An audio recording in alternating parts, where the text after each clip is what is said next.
Welcome to Lucid Docs, a Lucid Vault Entertainment channel. Tonight's documentary takes you into the world of pirates, how they lived, how they sailed, and how they built a world beyond empire. It's designed as a whispered ASMR experience to help you relax, unwind, and drift peacefully to sleep. Please enjoy the journey and sleep well. The transformation of an ordinary sailor into a pirate rarely happened in a single dramatic moment. There was no flash of cutlass in moonlight, no sudden decision made in the heat of battle. Instead, it was a slow erosion, like the way salt water works on iron, eating away at what once seemed solid until nothing remains but rust and memory. In the pre-dawn darkness of Portsmouth Harbour, 1715, William Marsh shouldered his sea bag and walked toward the merchant vessel Prosperity's Hope. At 23, he had already spent 8 years before the mast, long enough to know the weight of canvas in a gale and the particular silence that falls over a ship when the wind dies completely. He possessed skills that took years to acquire. He could splice line in darkness, read weather in the color of clouds, and navigate by stars when instruments failed. What William didn't yet understand was that these same skills, this knowledge earned through storm and scorching sun, would make him valuable in ways his employers never intended. The maritime world of the early 18th century operated on a simple principle: vast profits for a few, bare subsistence for many, and nothing at all for those who failed to serve faithfully. Ship owners in London counted returns of 300% on successful voyages, while the men who actually sailed those vessels, who battled storms, disease, and enemy action, earned wages that barely kept them fed. William's articles of agreement promised him 30 shillings per month, payment upon completion of the voyage. What they didn't mention was that completion could be defined creatively by employers who held all the legal advantages. Food would be charged against his wages at company prices. Medical care, when available, came with fees. Even the slop chest, basic clothing and tools needed for work, carried costs that could consume most of a sailor's earnings. But the arithmetic of exploitation went deeper than simple wage theft. The Prosperity's Hope would carry sugar from Barbados to Bristol, a cargo worth perhaps £8,000. The ship's owner, who would never see a Caribbean sunset or sleep in a hammock during a storm, would claim the largest share of this wealth. The captain, representing the owner's interests, would take his percentage. Even the ship's officers, men who worked beside the common sailors but held higher rank, would receive bonuses based on the voyage's success. For William and the 28 other men who would actually move the cargo, handle the sails, and risk their lives to bring the ship safely home, there would be only their contracted wages, no share in the profits they helped create, no compensation for the dangers they faced, no security if injury left them unable to work. 3 months into the voyage, as the Prosperity's Hope worked its way through the Lesser Antilles, William experienced his first lesson in maritime justice. The ship's cook, a Welsh veteran named Davies, had been accused of stealing from the stores, a serious charge in the confined world of a ship, where every man's survival depended on carefully rationed supplies. The evidence was circumstantial. Food missing from the locked stores, a key that might have been duplicated, Davies' known desperation to support a wife and children back in Cardiff. Under maritime law, Captain Morrison held absolute authority to determine guilt and impose punishment.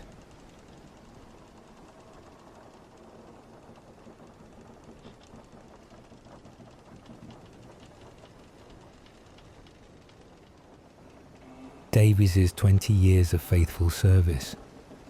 The punishment was 24 lashes and forfeiture of wages. Davies, weakened by the beating, and knowing his family would starve without the money he'd expected to earn, died of fever 2 weeks later. His body was sewn into canvas and slipped over the side with little ceremony. His wages, of course, remained with the ship's owner. William watched this drama unfold with the attention of a man learning lessons he hadn't expected to need. He saw how quickly authority could become tyranny when exercised beyond the reach of law. He understood that his own survival depended not on any protection offered by the system that employed him, but on his ability to make himself valuable to men who held power over life and death. More troubling still, he began to recognize the arbitrary nature of the line between legal and illegal authority. Captain Morrison could order a man beaten bloody or abandoned in a foreign port, and these actions would be recorded in the ship's log as proper exercises of maritime discipline. Yet if those same actions were performed by someone without an official commission, they would be crimes punishable by hanging. The transformation accelerated when the Prosperity's Hope encountered Captain Benjamin Hornigold's flotilla near the Windward Passage. Hornigold, a former privateer whose letter of marque had expired with the peace treaty, now sailed under what men called the Account, the life of piracy that offered an alternative to the grinding exploitation of legitimate service. The encounter followed patterns that were becoming routine throughout the Caribbean. Hornigold's vessels, faster and more heavily armed than the merchant ship, approached with flags flying and guns run out. But instead of immediate violence, there came a summons. Captain Morrison was invited aboard the pirate flagship for consultation regarding the transfer of certain goods and personnel. What William witnessed during the next few hours challenged every assumption he'd developed about pirates and merchants, criminals and honest men. Hornigold conducted himself with more courtesy toward Captain Morrison than Morrison had ever shown toward his own crew. The negotiation was conducted according to established protocols that both men seemed to understand. The pirates would take what they needed, but they would leave the ship and crew intact if no resistance was offered. More surprising still was Hornigold's conversation with the crew. He spoke to them not as their captain did, as barely competent children who needed constant supervision, but as skilled professionals whose knowledge and experience had value. He asked about their treatment, their wages, their plans for the future.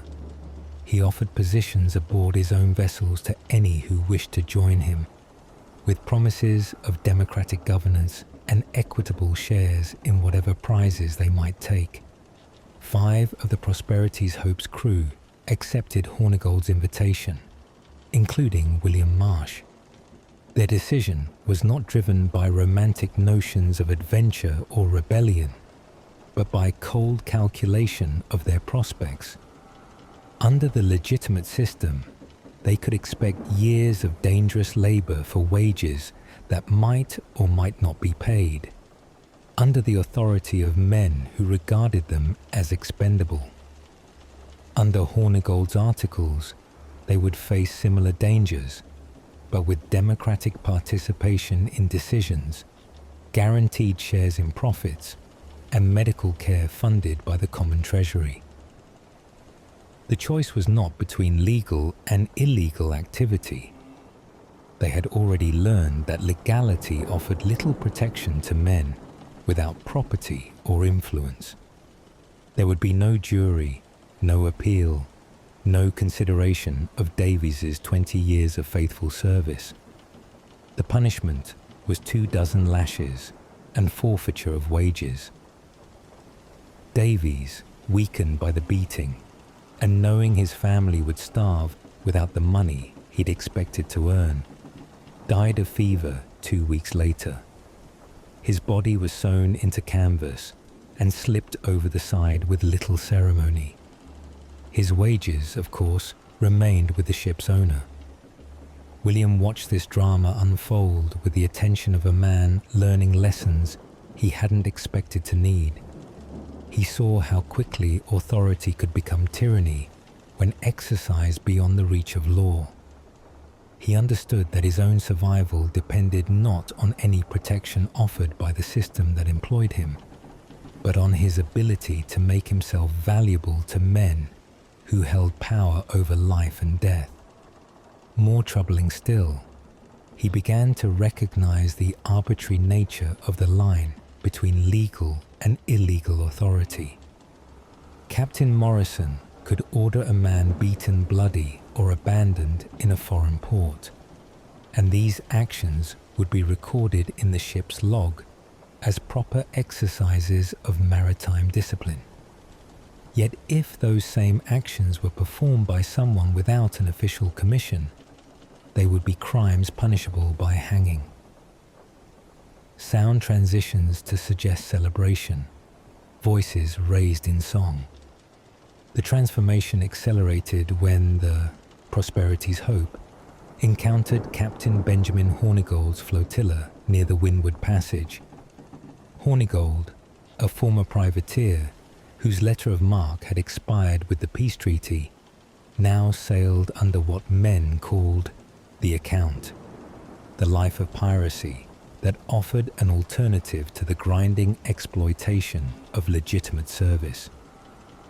The encounter followed patterns that were becoming routine throughout the Caribbean. Hornigold's vessels, faster and more heavily armed than the merchant ship, approached with flags flying and guns run out, but instead of immediate violence, there came a summons. Captain Morrison was invited aboard the pirate flagship for consultation regarding the transfer of certain goods and personnel.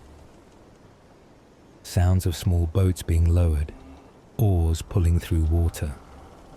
What William witnessed during the next few hours challenged every assumption he'd developed about pirates and merchants, criminals and honest men. Hornigold conducted himself with more courtesy toward Captain Morrison than Morrison had ever shown toward his own crew.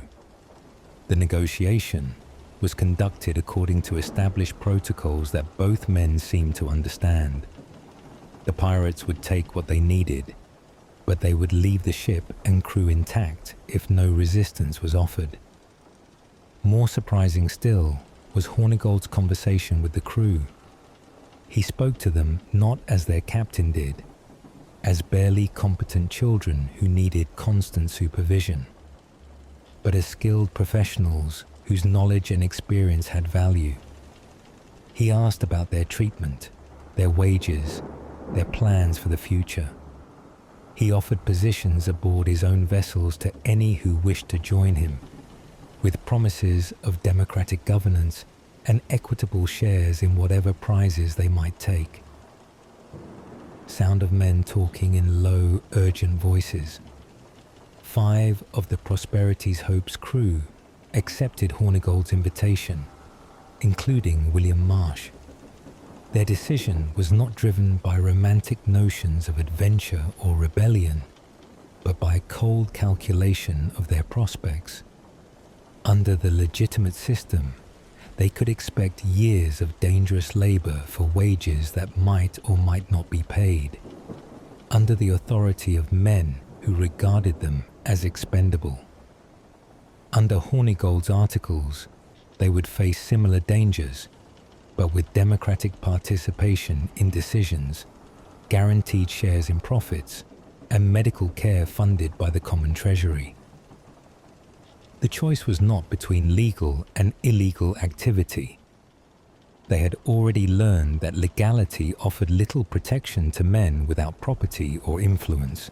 The choice was between two different forms of organization, two different approaches to distributing the risks and rewards of maritime enterprise. William's formal induction into Hornigold's crew followed rituals that were part legal proceeding, part religious ceremony, part democratic assembly. The ship's articles were read aloud in their entirety, with explanations of each provision and opportunities for questions. These articles, far more detailed than the employment contracts he'd signed with legitimate merchants, specified not just duties and compensation, but procedures for electing officers, resolving disputes, and making collective decisions about the crew's direction. The ceremony concluded with William and the other new members swearing oaths of loyalty, not to Hornigold personally, but to the articles and to their fellow crew members. They pledged to share dangers and profits equally, to participate faithfully in democratic governance, and to support shipmates who were wounded or disabled in the common service. Life aboard Hornigold's flagship was simultaneously more demanding and more satisfying than anything William had experienced in legitimate service. The work was harder because every man had a voice in determining how tasks would be accomplished, leading to lengthy discussions of methods and priorities. But it was also more meaningful because every man understood exactly how his efforts contributed to the common enterprise. The democratic governance was not merely theoretical. When the crew debated whether to attack a heavily armed Spanish galleon, William's voice carried the same weight as that of men who had been pirates for years. When they considered which Caribbean port might offer the best market for captured goods, his knowledge of local conditions was valued and incorporated into their planning. The test of these democratic ideals came during a hurricane that struck the flotilla off Jamaica. In the chaos of 70-knot winds and 30-foot seas, there was no time for discussion or debate. Hornigold exercised the absolute authority that the articles granted him during emergencies, shouting orders that could mean the difference between survival and destruction. But when the storm passed and the crew gathered to assess damage, Hornigold immediately returned authority to the collective assembly. His emergency decisions were reviewed and approved by vote. Changes to procedures, inspired by lessons learned during the storm, were debated and adopted through democratic process. The crew's confidence in their captain was strengthened rather than weakened by his willingness to return power to their collective hands. William learned that piracy was as much a commercial enterprise as a military one. The crew maintained detailed records of captured goods, carefully calculated the costs of their operations, and planned their activities according to sophisticated analysis of risks and potential returns. They developed trading relationships with merchants throughout the Caribbean, who were eager to purchase exotic goods at below-market prices. These commercial activities required knowledge that went far beyond seamanship and fighting. Pirates needed to understand currency exchange, insurance practices, and the complex web of regulations that governed legitimate trade. They had to evaluate market conditions, assess the quality of captured goods, and negotiate with merchants who were simultaneously customers and potential enemies. But perhaps the most profound transformation William experienced was cultural. The crew of Hornigold's flagship included men from England, Scotland, Ireland, France, Spain, Portugal, various African nations, and several Caribbean islands. They had created a hybrid culture that combined elements from all these traditions while developing new customs adapted to their unique circumstances. The songs they sang during evening watches blended Celtic melodies with African rhythms and Spanish lyrics. The stories they told around the galley fire mixed European folktales with Caribbean legends and personal adventures. Even their language was evolving, incorporating vocabulary from multiple sources and developing specialized terms for concepts that existed only in pirate society. As 1716 became 1717, William participated in discussions that would have been impossible in his previous life. The crew debated grand strategy, which shipping lanes offered the richest prizes, how to respond to increased naval patrols, whether to establish permanent bases or remain constantly mobile. They considered diplomatic questions, how to maintain neutrality between competing European powers, whether to seek pardons from colonial authorities, how to negotiate with other pirate crews for mutual support. These discussions revealed the sophistication of pirate strategic thinking.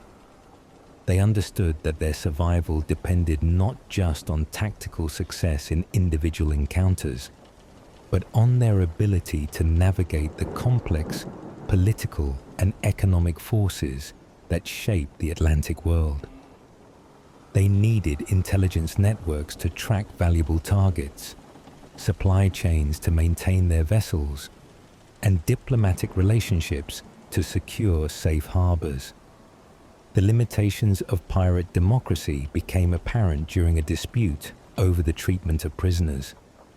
A captured Spanish captain had been accused of cruelty toward his own crew, the kind of arbitrary violence that had driven many pirates to abandon legitimate service. Some crew members wanted to execute him as an example to other merchant captains. Others argued that such violence would provoke greater resistance and invite harsher retaliation from authorities. The debate continued for days, with passionate arguments on both sides.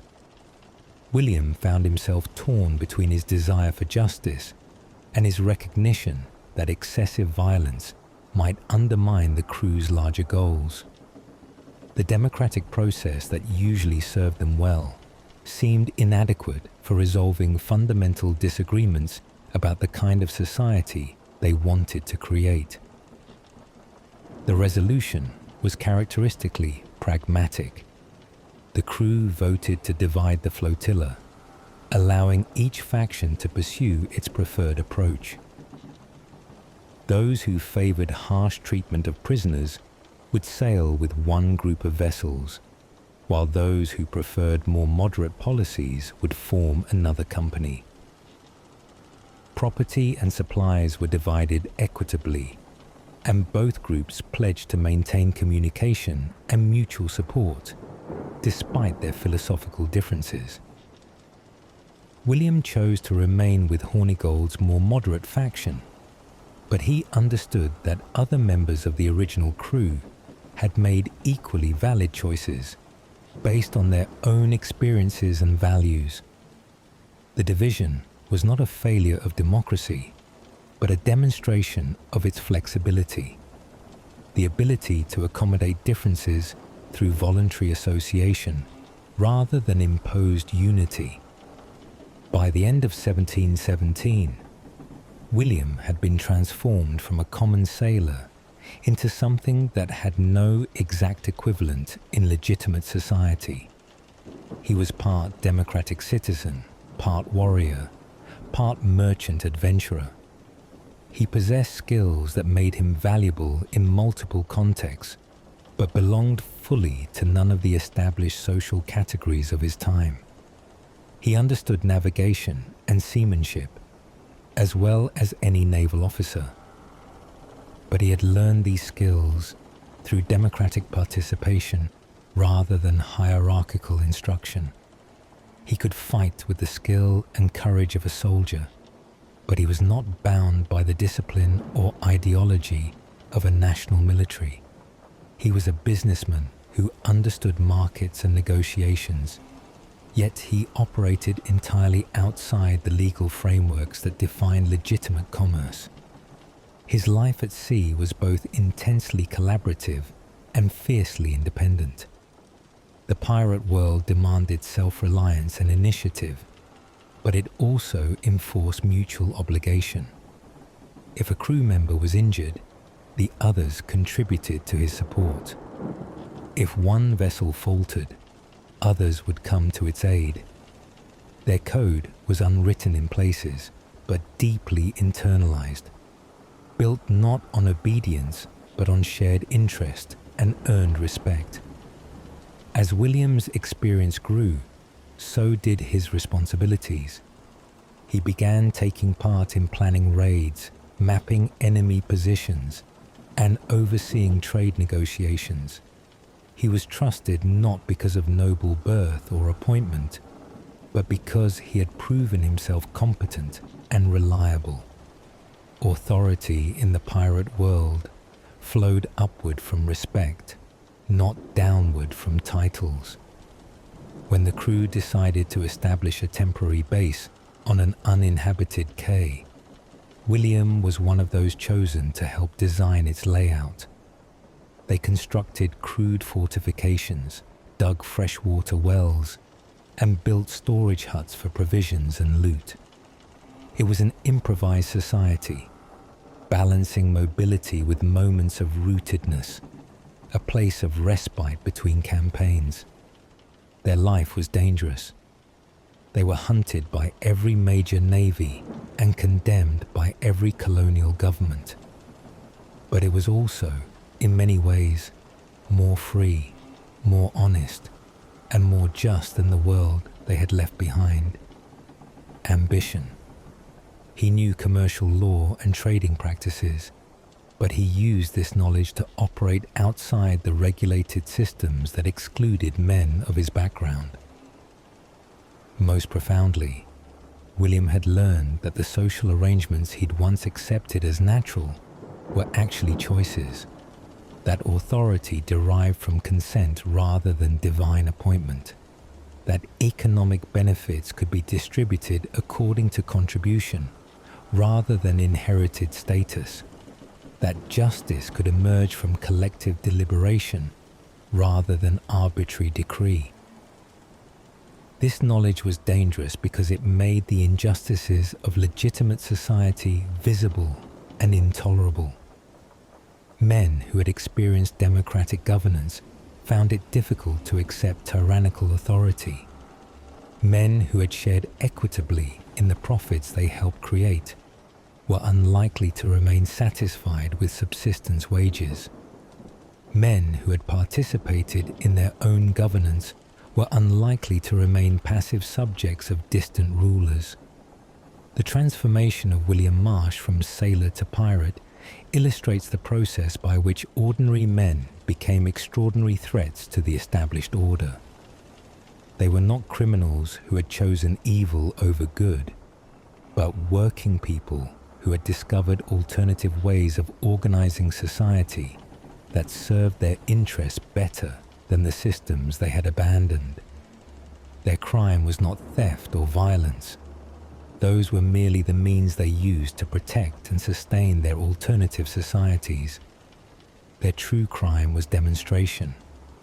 They had proven that different forms of social organization were possible, that ordinary people could govern themselves effectively, and that prosperity could be achieved without exploitation. The salt and smoke of their ships carried more than pirates from port to port. They carried ideas about democracy, equality, and justice that would outlive any individual crew or captain. They carried the dangerous knowledge that the world did not have to be organized according to the interests of the powerful, that other arrangements were not only possible, but in many ways superior to those that existed. In the end, This was why empires would mobilize vast resources to destroy them. Not because they stole treasure, but because they had discovered that treasure was less valuable than freedom. And freedom was something that could not be stolen, only chosen, protected, and shared. Part 2. Port Royal, Nassau, and the cities that shouldn't have worked.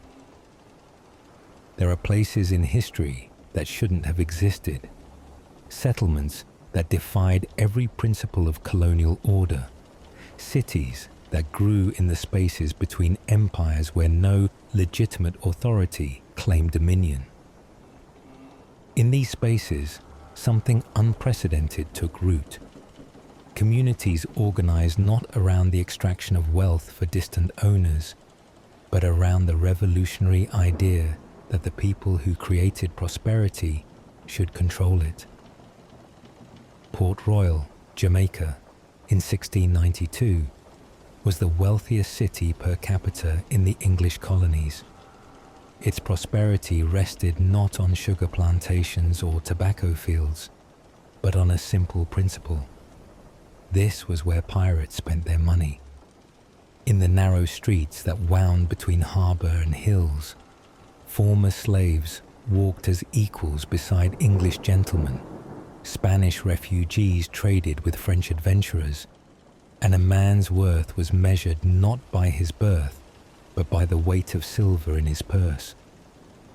The transformation of Port Royal from struggling colonial outpost to Caribbean metropolis had taken less than 30 years. What Spanish colonists had abandoned as too difficult to defend, English settlers had initially struggled to make profitable. The official economy, farming and small-scale trade barely sustained the few hundred residents who eked out marginal livings in the tropical heat. But Port Royal's geography offered advantages that legitimate colonists hadn't recognized. The deep harbor could shelter ships of any size. The narrow entrance could be defended with minimal fortification. Most importantly, the town sat at the intersection of shipping lanes that carried the wealth of three empires: Spanish treasure from the Pacific, English manufactures from Europe, and French goods from the North American colonies. When the privateers came, first during England's wars with Spain, later during conflicts with France, they brought not just captured treasure, but captured imagination. These were men who had learned that wealth could be seized rather than slowly accumulated, that authority could be challenged rather than meekly accepted, that life could be lived according to different rules than those imposed by distant governments. By 1690, Port Royal had become something unprecedented in the colonial world, a city where former servants could become merchants, where escaped slaves could achieve positions of influence, where women could own property and conduct business independently. The social hierarchies that defined legitimate colonial society simply didn't function in a place where a man's ability to fight, trade, or navigate mattered more than his parentage. The architecture of the city reflected this social revolution. Unlike other colonial towns, which were organized around centers of authority, the governor's mansion, the customs house, the church, Port Royal grew organically around commercial activity. The harbour was the heart of everything, with warehouses, taverns, and markets spreading outward in patterns determined by practical need rather than official plan. Sarah Jenkins arrived in Port Royal in 1689 as an indentured servant, bound to 7 years of labour to pay for her passage from Bristol. By 1695, she owned 3 taverns, had invested in 2 privateering expeditions, and employed a dozen people in various enterprises. Her transformation was remarkable but not unique. Port Royal was full of people who had reinvented themselves in ways that would have been impossible in legitimate colonial society.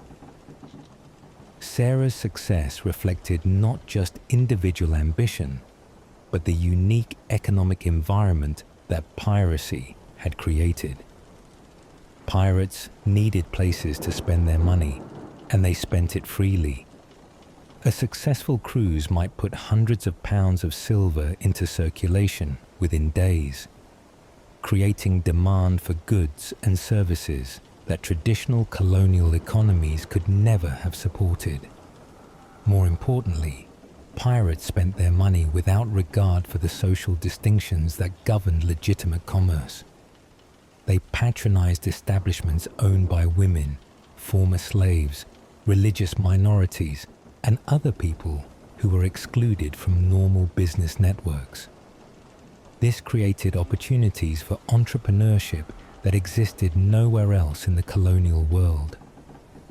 The arrival of Captain Henry Morgan's fleet in 1670, fresh from the sack of Panama, brought more than treasure to Port Royal. It brought proof of what was possible. Morgan's men had captured silver worth over £70,000, an amount that exceeded the annual revenues of most English colonies. But unlike legitimate colonial wealth, which flowed to distant owners, this treasure remained in the community that had earned it. The economic multiplier effect was immediate and dramatic. Pirates bought houses, invested in local businesses, hired craftsmen and servants, and patronized every form of entertainment the city could provide. Shipbuilders found themselves with more work than they could handle. Merchants discovered markets for goods they had never been able to sell before. Even common laborers could command wages that would have been impossible in other colonial settings. But Port Royal was more than an economic phenomenon. It was a cultural revolution. The city's taverns and markets brought together people from every part of the Atlantic world. English privateers and Spanish prisoners of war, escaped slaves from Barbados and free blacks from Africa, Sephardic Jews fleeing the Inquisition, and Irish Catholics escaping Protestant persecution.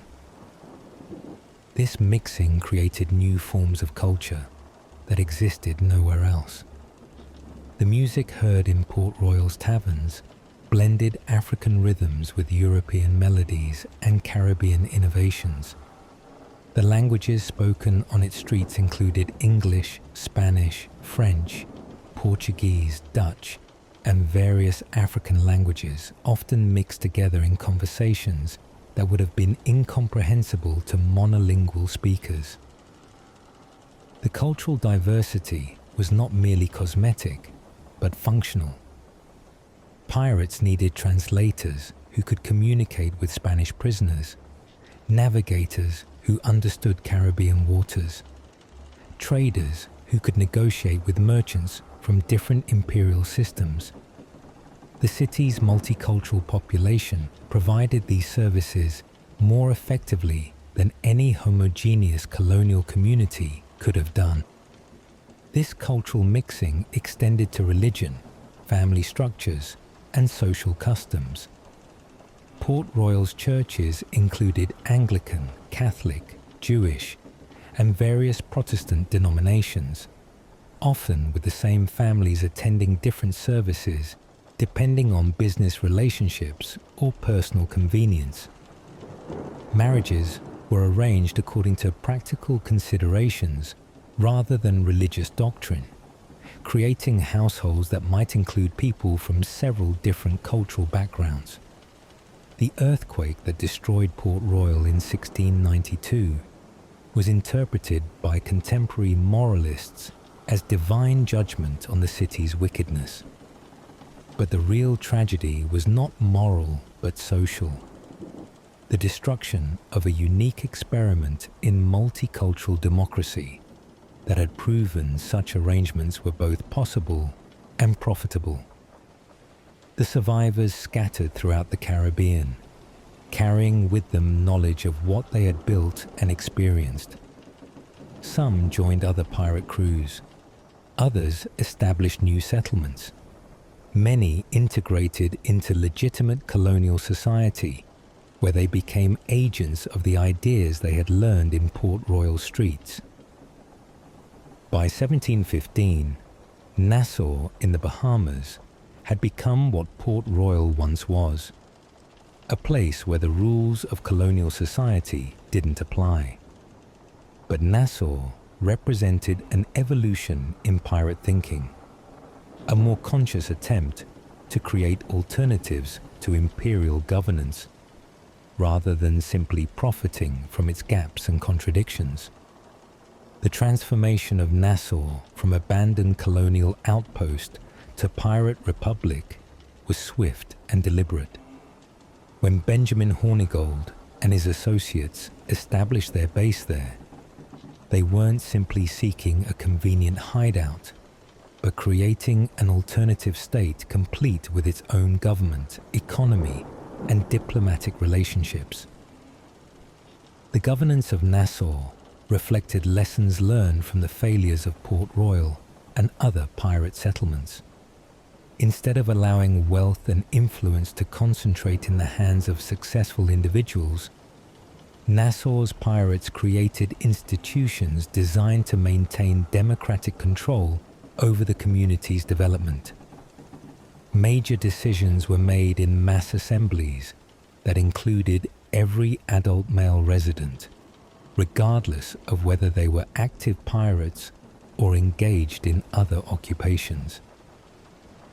These assemblies addressed questions that would have challenged any contemporary government: how to balance individual freedom with collective security, how to regulate trade without stifling economic growth, how to maintain military effectiveness while preserving democratic governance. The physical development of Nassau was guided by democratic planning that created a more egalitarian urban environment than existed anywhere else in the colonial world. Instead of concentrating wealth and power in impressive buildings for a few officials, the community invested in infrastructure that served everyone. Harbour improvements that accommodated vessels of all sizes, fortifications that protected the entire settlement, water systems that provided clean supplies for all residents. The economic organization of Nassau represented the most sophisticated attempt to create alternatives to imperial capitalism that the pirate movement produced. The settlement's merchants, craftsmen, and service providers operated according to principles of cooperative enterprise that distributed profits more equitably than conventional business arrangements. But Nassau's most remarkable achievement was its success in creating genuine community among people from radically different backgrounds. The settlement included not just European pirates, but significant numbers of escaped slaves, Native Americans fleeing colonial persecution, mixed-race refugees from other Caribbean islands, and various other people who had found no place in legitimate colonial society. Among these forgotten crews were men like Diego el Mulato, born to a Spanish father and African mother in Cuba, who had escaped slavery to become one of Nassau's most respected navigators. His knowledge of Caribbean waters, accumulated through years of avoiding slave catchers and colonial patrols, made him invaluable to pirate crews operating throughout the region. There was Caesar, whose African name had been lost when he was captured and sold into Barbadian slavery. His escape to Nassau had allowed him to reclaim not just his freedom, but his identity as a warrior and leader.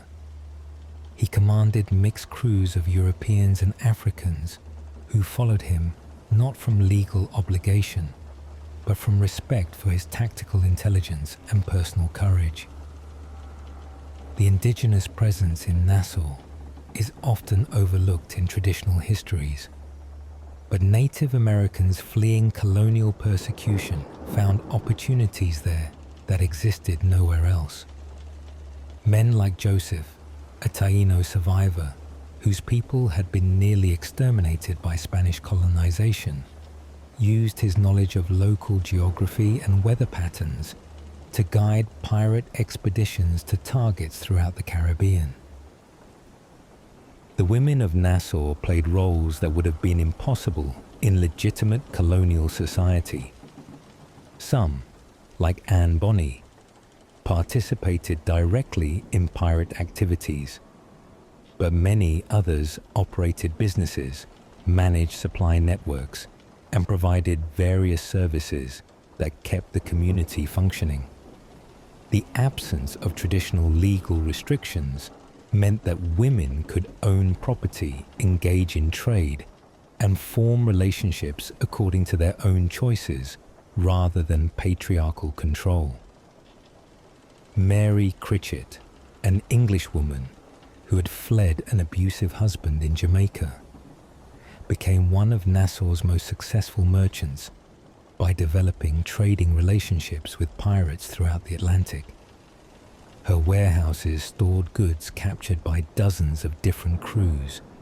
Her credit networks financed expeditions that might not see profits for months, and her intelligence gathering helped coordinate attacks on the most valuable targets. The children who grew up in Nassau were perhaps the settlement's most remarkable product. They absorbed assumptions about equality and democracy that marked them as fundamentally different from children raised in hierarchical colonial societies. They learned skills from adults of every background, developing capabilities that would have been impossible to acquire in more conventional communities.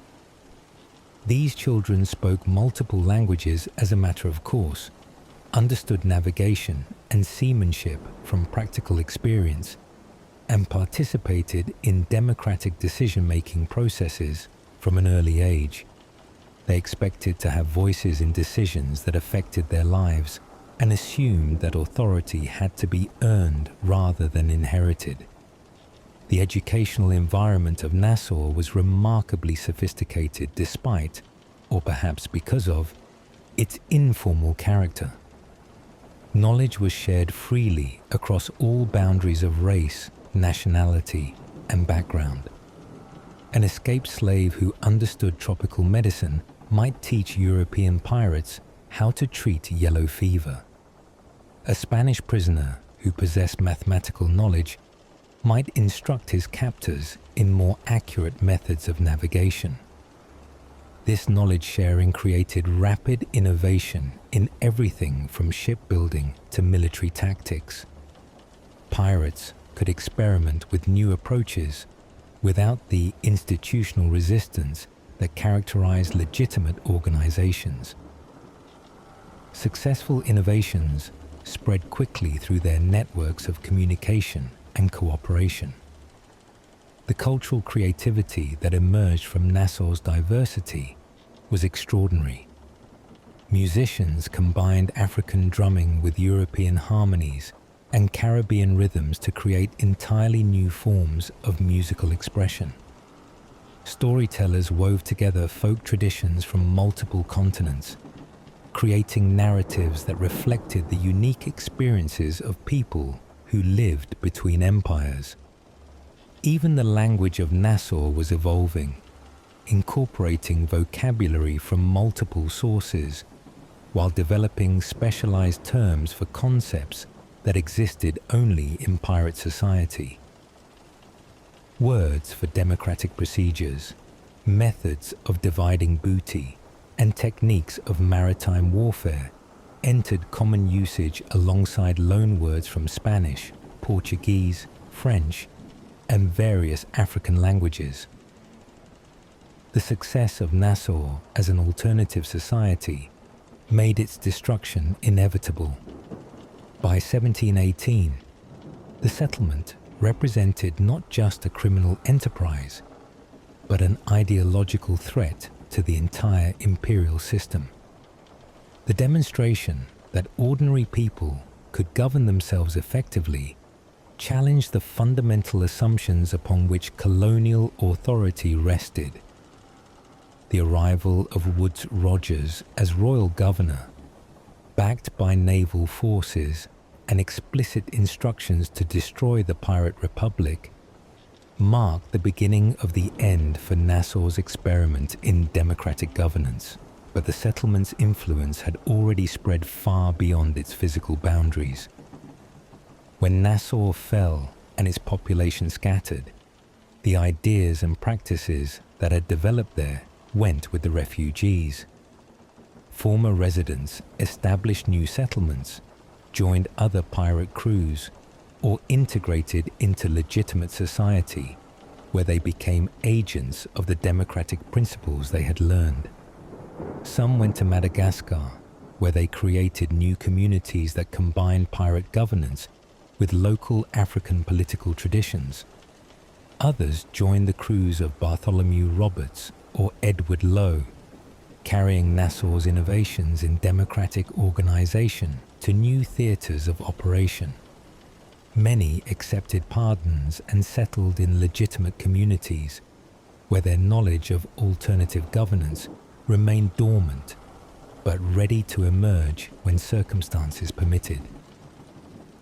The legacy of these impossible cities, Port Royal, Nassau, and dozens of smaller settlements throughout the Atlantic world, was not the treasure they accumulated or the ships they launched. Their true legacy was the demonstration that alternative forms of social organization were both possible and superior to existing systems. They had proven that people from different backgrounds could work together effectively when united by common interests rather than divided by artificial hierarchies. They had shown that democratic governance could function even in violent and chaotic circumstances. They had demonstrated that prosperity could be achieved without exploitation, that justice could emerge from collective deliberation, and that ordinary people possess the intelligence and capability to manage their own affairs. The destruction of these communities did not eliminate the knowledge they had created. The principles of democratic governance, equitable economic distribution, and multicultural cooperation that they had developed became part of the permanent intellectual heritage of the Atlantic world. Their influence can be traced in later revolutionary movements, labor organizing efforts, and various attempts to create more just and equitable societies. Most importantly, they had shown that the spaces between empires, the gaps in imperial control where alternative societies could develop, contained unlimited potential for human creativity and social innovation. They had proven that ordinary people, given the opportunity and freedom to organize according to their own interests, rather than those imposed by distant authorities, could create communities that were more prosperous, more just, and more genuinely civilized than anything the empires themselves had produced. The cities that shouldn't have worked had worked better than anyone had imagined possible. Their brief flowering had illuminated possibilities that would continue to inspire people long after their streets had returned to wilderness and their harbors had silted over with the passage of time. Part 3. Words before the gallows, pirate language and culture. In the belly of a ship at midnight, when the watch had changed and the ocean stretched endlessly in every direction, men who had nothing else in common found themselves bound together by words. Not the formal language of articles and agreements, but the living tongue they created together. Part English sailors' cant, part Spanish merchants' terminology, part African work song, part invented poetry that existed nowhere else in the world. The language that emerged from pirate society was more than communication. It was identity. When a man said he was on the account, he wasn't simply describing his occupation, but declaring his allegiance to a way of life that rejected the hierarchies of legitimate society. When crews spoke of going sweet heating, searching for prizes, they used words that existed only in their community, words that marked the boundary between their world and the one they had left behind. The cultural revolution that piracy represented required new vocabulary for concepts that had never existed before. How do you describe a society where authority comes from below rather than above? What words capture the experience of democratic decision-making among men who had never been asked their opinion about anything important? Pirates created language because they needed to express realities that the dominant culture had no words for. Thomas Anstis, quartermaster aboard Edward Lowe's vessel in 1722, kept a journal that survived his eventual capture. His entries reveal the daily process of linguistic creation as it happened. Today, the company held a grand palaver about whether to careen at Tobago, he writes, using palaver, borrowed from Portuguese traders who had learned it from West African languages, to describe the democratic assemblies that governed pirate crews. The work songs that echoed across pirate decks were perhaps their most sophisticated cultural creation. These weren't simple entertainment, but functional art. Rhythmic chants that coordinated the complex physical labor of sailing while building emotional bonds among crew members from different backgrounds. Haul on the bowline so early in the morning.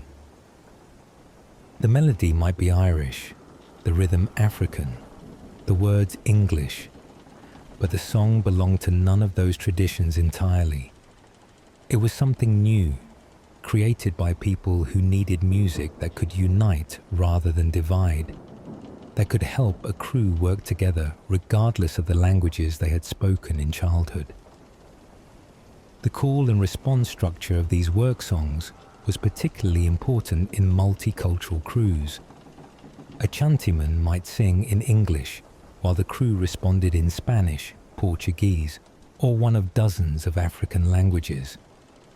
The meaning was carried not just by words, but by rhythm, melody, and shared physical effort. But perhaps the most revealing aspect of pirate language was what they chose to call each other. In legitimate maritime service, forms of address reinforced hierarchy. Sir for officers, Mr. for petty officers, surnames or nicknames for common sailors. Pirates developed different conventions that reflected their democratic ideals. Brother was the most common term of address among pirate crew members, used regardless of race, nationality, or position within the crew's hierarchy. When Caesar, the escaped Barbadian slave, addressed Captain Bellamy as brother, he was not being familiar or disrespectful, but using language that acknowledged their equality as members of the same democratic community. The adoption of descriptive nicknames served similar functions. Black Sam Bellamy, Calico Jack Rackham, Black Caesar. These names emphasized personal characteristics or achievements, rather than family lineage or social position. A man could reinvent himself linguistically as well as socially, choosing an identity based on who he had become rather than where he had come from.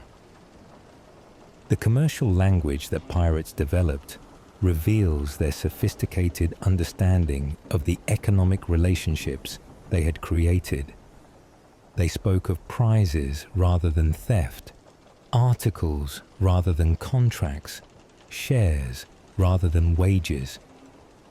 This wasn't merely euphemism, but precision. Their words described economic arrangements that were fundamentally different from those practiced in legitimate commerce. When pirates spoke of going on the account, they were describing a form of business partnership that had no exact equivalent in conventional society. The phrase captured both the voluntary nature of their association. Men chose to go on the account rather than being pressed into service, and the democratic character of their enterprise, where every participant held a literal account in the common venture. The multilingual character of pirate crews created constant opportunities for linguistic borrowing and innovation. Spanish words for navigation, Portuguese terms for commerce, African concepts of community organization, and indigenous knowledge of local conditions all contributed to the hybrid language that emerged from pirate society. Tornado entered English through Spanish, but pirates gave it new meanings related to the sudden, violent storms that could destroy ships and settlements. Canoe came from Arawakan languages, but pirates used it to describe any small, maneuverable vessel regardless of its construction. Barbecue originated in Taino culture, but pirate communities adapted it to describe the communal feast that celebrated successful ventures. The ceremonial language that pirates developed for important occasions reveals the spiritual dimensions of their alternative society. When new members were inducted into crews, when articles were sworn to, when the dead were committed to the sea, pirates used words that acknowledged the sacred character of their bonds to each other. These ceremonies often borrowed from multiple religious traditions while creating something entirely new. A pirate funeral might include Christian prayers, African spiritual practices, and indigenous concepts of the afterlife, all woven together into a ritual that honored the deceased while reinforcing the community's values. The language used in these ceremonies was deliberately archaic and formal, creating a sense of gravity and permanence that contrasted with the informal speech of daily life. When pirates swore oaths to their articles, they used phrases like "before God and this good company" that invoked divine witness while emphasizing the democratic nature of their association. The profanity that characterized pirate speech served important social functions beyond simple expression of emotion. Cursing was a form of linguistic rebellion that rejected the religious and moral authority of legitimate society. When pirates blasphemed, they were asserting their independence from the spiritual hierarchies that supported temporal power.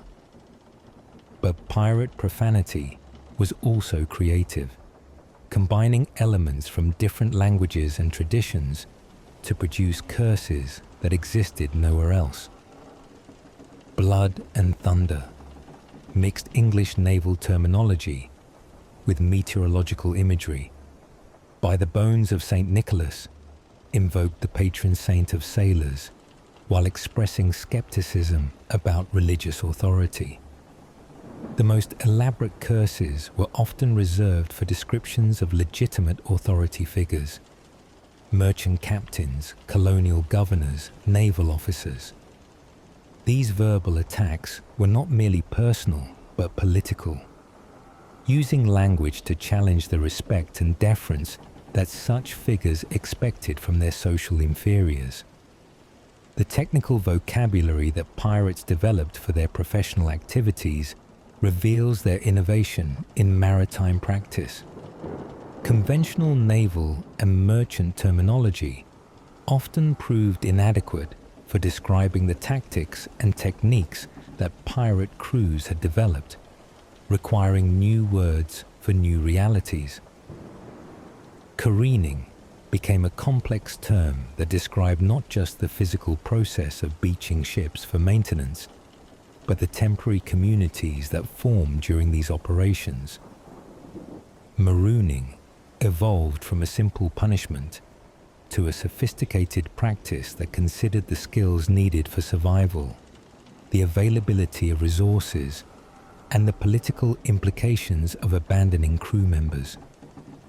The language of combat was particularly rich, with terms that distinguished between different types of engagement. Boarding might describe a violent assault, but palavering referred to the negotiation that often preceded or prevented violence. Pirates developed vocabulary for psychological warfare, the use of flags, reputation, and ritual to achieve victory without bloodshed. The written language of piracy, preserved in captured documents and trial records, shows how pirates adapted literacy for their own purposes. Many crew members were illiterate, but those who could write often served as secretaries for the entire community, recording articles, maintaining accounts, and composing letters that represented collective decisions. The style of these documents was distinctively pirate, formal enough to carry legal weight, democratic enough to reflect collective authorship, and defiant enough to challenge the legitimacy of the authorities who might read them. When Bartholomew Roberts's crew wrote to the governor of Martinique, their letter combined respectful diplomatic language with unmistakable threats, creating a tone that existed nowhere in conventional correspondence. The stories that pirates told about themselves reveal how language served to create shared identity among people from radically different backgrounds. These narratives often followed similar patterns: a man's persecution or exploitation by legitimate authority, his discovery of alternative community among pirates, his transformation from victim to agent of his own destiny. These stories were not simply entertainment, but education, teaching newcomers about the values and expectations of pirate society, while reinforcing the bonds that held crews together. When veterans described their experiences under cruel merchant captains or tyrannical colonial officials, they were providing ideological justification for the alternative society they had created. The most elaborate of these stories often concerned encounters with representatives of legitimate authority: naval officers, colonial governors, merchant princes. These narratives typically emphasize the moral superiority of pirate society, showing how democratic governance produced better results than hierarchical authority, how equitable distribution created more prosperity than exploitation. The musical culture that emerged from pirate society was perhaps their most lasting cultural achievement. The songs that pirates created were carried by sailors throughout the Atlantic world, influencing the development of sea chanties, folk ballads, and popular music for generations to come.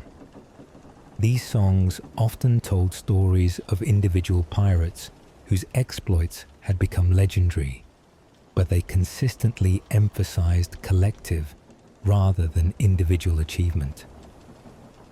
The Ballad of Black Sam Bellamy celebrated not just the captain's courage and skill, but the democratic crew that had elected him and supported his decisions.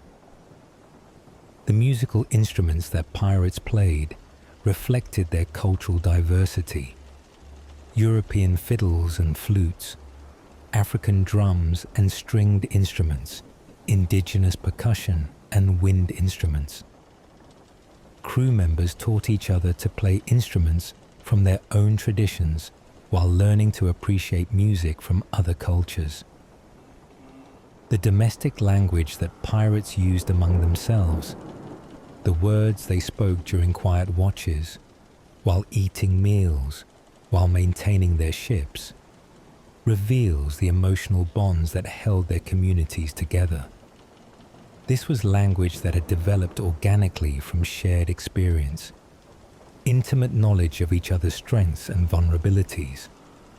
Terms of endearment were common and were used without the sexual implications that such language carried in legitimate society. My hearty, old cock, good brother. These phrases expressed affection and solidarity that transcended the categories of family and nationality that organized relationships in conventional communities. The language of complaint and criticism was equally distinctive. Pirates developed elaborate procedures for expressing grievances that emphasized resolution rather than punishment, healing rather than retribution. The words used in these contexts were chosen to preserve relationships while addressing problems.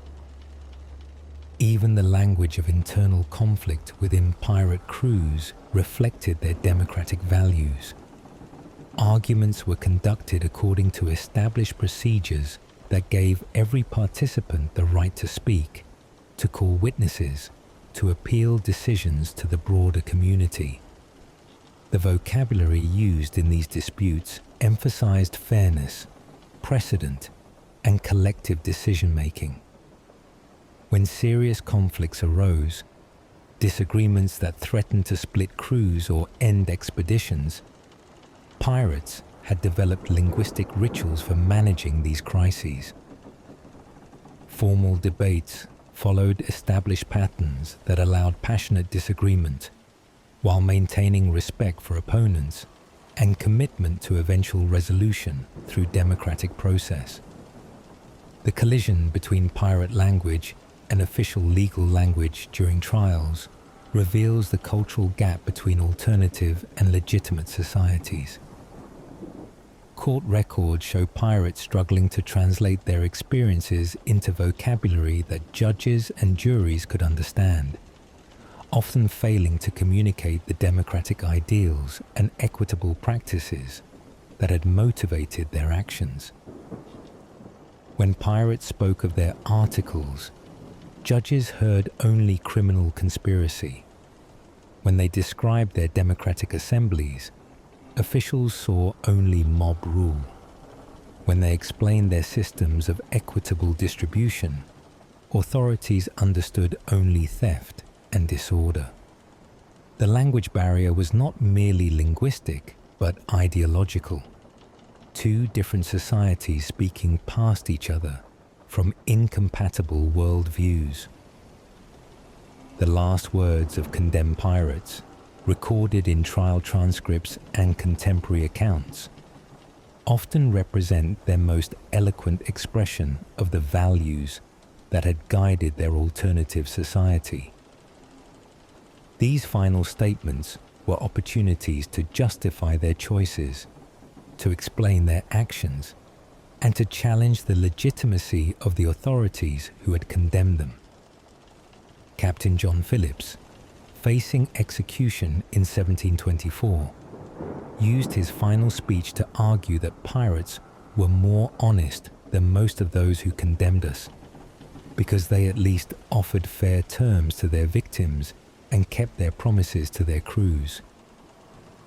His words captured the moral vision that had motivated pirate society, the belief that alternative forms of organization were not only possible, but superior to existing systems. The language that pirates created during their brief flowering in the early 18th century was more than communication. It was revolution expressed in words.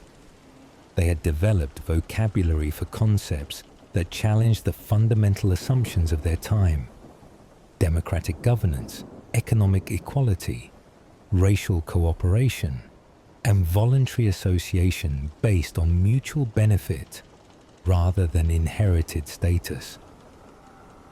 This linguistic revolution could not be suppressed entirely by military action or legal persecution. Words had a life of their own, spreading through the networks of communication that connected sailors, merchants, and workers throughout the Atlantic world. The language of piracy influenced the development of revolutionary ideology. Labor organizing, and various movements for social justice that would emerge in later generations. Most importantly, pirates had proven that language could be democratic, that ordinary people could create new words for new realities. That vocabulary could serve the interests of the many rather than the few. That communication could build community rather than reinforce hierarchy. Their linguistic legacy was not the colorful phrases that would later be romanticized in popular culture, but the demonstration that language itself could be an instrument of liberation and social transformation. Part 4. Tools of the Tide. What pirates wore, ate, carried, and believed. The material culture of piracy.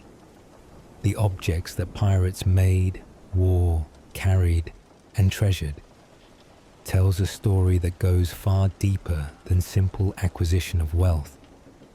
These were people creating new identities through the things they chose to surround themselves with, building communities through shared practices of consumption and display, expressing values through the careful selection of tools, clothing, and personal possessions. Walk through the remnants of a pirate encampment after the crew has departed, and you'll find evidence of lives lived according to different principles than those that governed legitimate society. Here, a collection of surgical instruments speaks to democratic concern for collective health.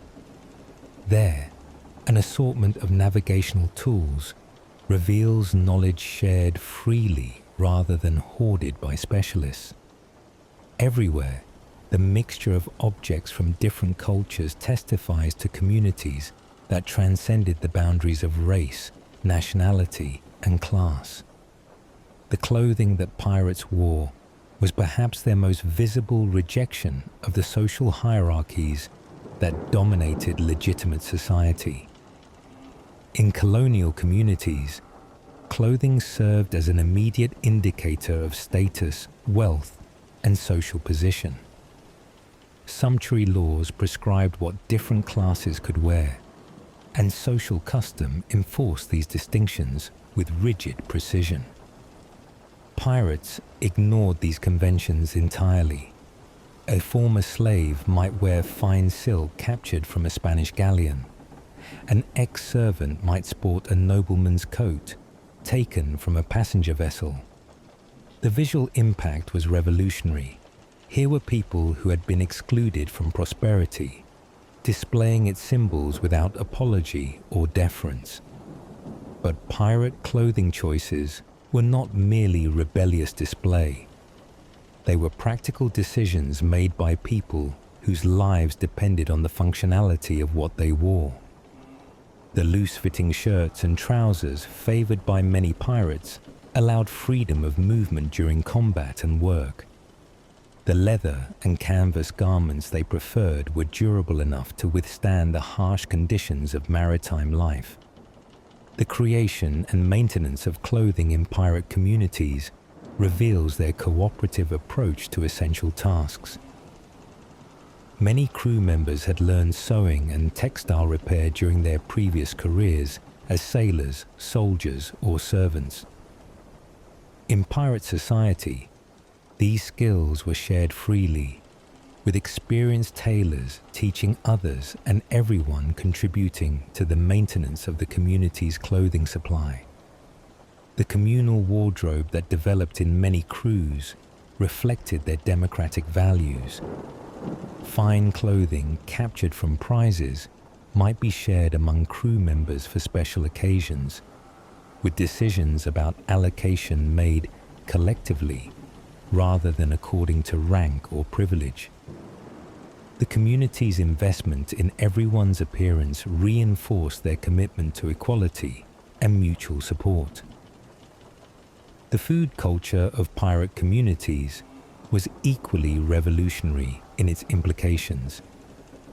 In legitimate maritime service, food was often a source of conflict and exploitation. Captains and officers ate well, while common sailors survived on salt pork, hardtack, and whatever other provisions the ship's owner was willing to provide. Pirate crews developed entirely different approaches to food procurement, preparation, and distribution. Meals were communal enterprises organized according to democratic principles, with everyone contributing to the work and sharing equally in the results. The diversity of crew members meant that pirate communities had access to culinary knowledge from throughout the Atlantic world. A typical pirate meal might include European techniques for preserving meat, African methods for preparing vegetables, Caribbean knowledge of tropical fruits, and indigenous understanding of local seafood. The fusion cuisine that emerged from these multicultural kitchens was both more nutritious and more varied than anything available in conventional colonial society.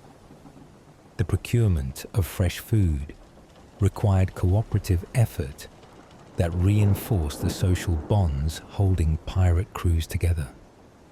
Hunting expeditions on remote islands, fishing operations in unfamiliar waters, and foraging for local plants all demanded collective knowledge and shared labor. These activities also created opportunities for cultural exchange and learning. European pirates learned from indigenous crew members about local ecology and seasonal patterns. African crew members shared knowledge of tropical agriculture and food preparation. Former servants contributed understanding of colonial foodways and preservation techniques. The medical culture of pirate society reflects perhaps their most sophisticated approach to collective welfare. While legitimate maritime service typically provided minimal medical care and expected crew members to bear the costs of treatment, pirate crews developed comprehensive systems of health maintenance funded by common resources. The surgical instruments found in pirate communities were often of the highest quality, purchased or captured specifically for the crew's medical needs. These tools were maintained collectively and used by whoever possessed the necessary skills, regardless of their official position within the crew's hierarchy.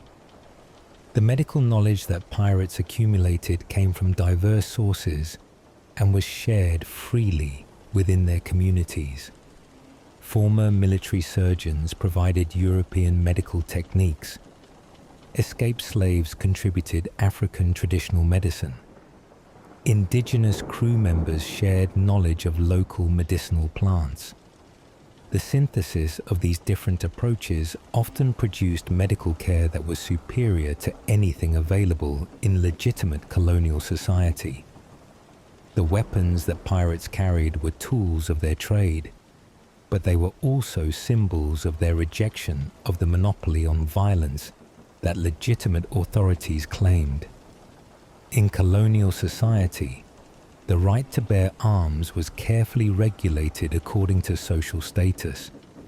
Slaves were forbidden weapons entirely, servants had limited access, and even free workers faced restrictions on what they could own and carry. Pirates ignored these restrictions completely. Every crew member was armed according to his ability to use weapons effectively, with decisions about armament made collectively based on tactical needs rather than social hierarchies. The democratization of violence that this represented was one of the most threatening aspects of pirate society From the perspective of colonial authorities, the maintenance of weapons was another communal activity that reinforced social bonds while ensuring collective security. Experienced fighters taught weapon care to newcomers, sharing not just technical knowledge but tactical wisdom gained through experience. The community's investment in everyone's ability to fight effectively reflected their understanding that survival depended on collective rather than individual capability. The navigational tools that pirates used reveal their sophisticated understanding of maritime science and their democratic approach to essential knowledge. In legitimate maritime service, navigation was typically the exclusive province of officers, with common sailors excluded from the knowledge necessary to determine their vessel's position and course. Pirate crews developed entirely different approaches to navigation that reflected their democratic values. While specialized knowledge was recognized and rewarded, the basics of navigation were taught to anyone who wanted to learn. Multiple crew members typically possessed sufficient skills to navigate the vessel, providing redundancy that increased safety while preventing any individual from monopolizing essential knowledge.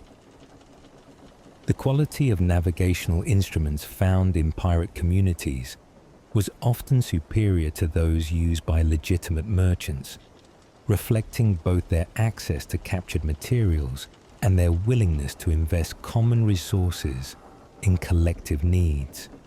Charts, compasses, and mathematical instruments were maintained collectively and used by whoever had the skills to employ them effectively.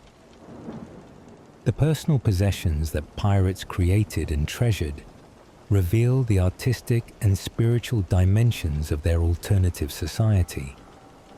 These were people who had time and resources to develop individual interests while contributing to collective welfare, creating objects that express personal identity while reinforcing community bonds.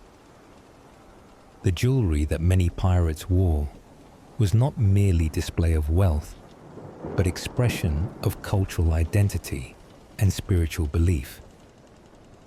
Earrings served practical functions, improving eyesight according to contemporary belief, marking cultural affiliation, identifying crew membership.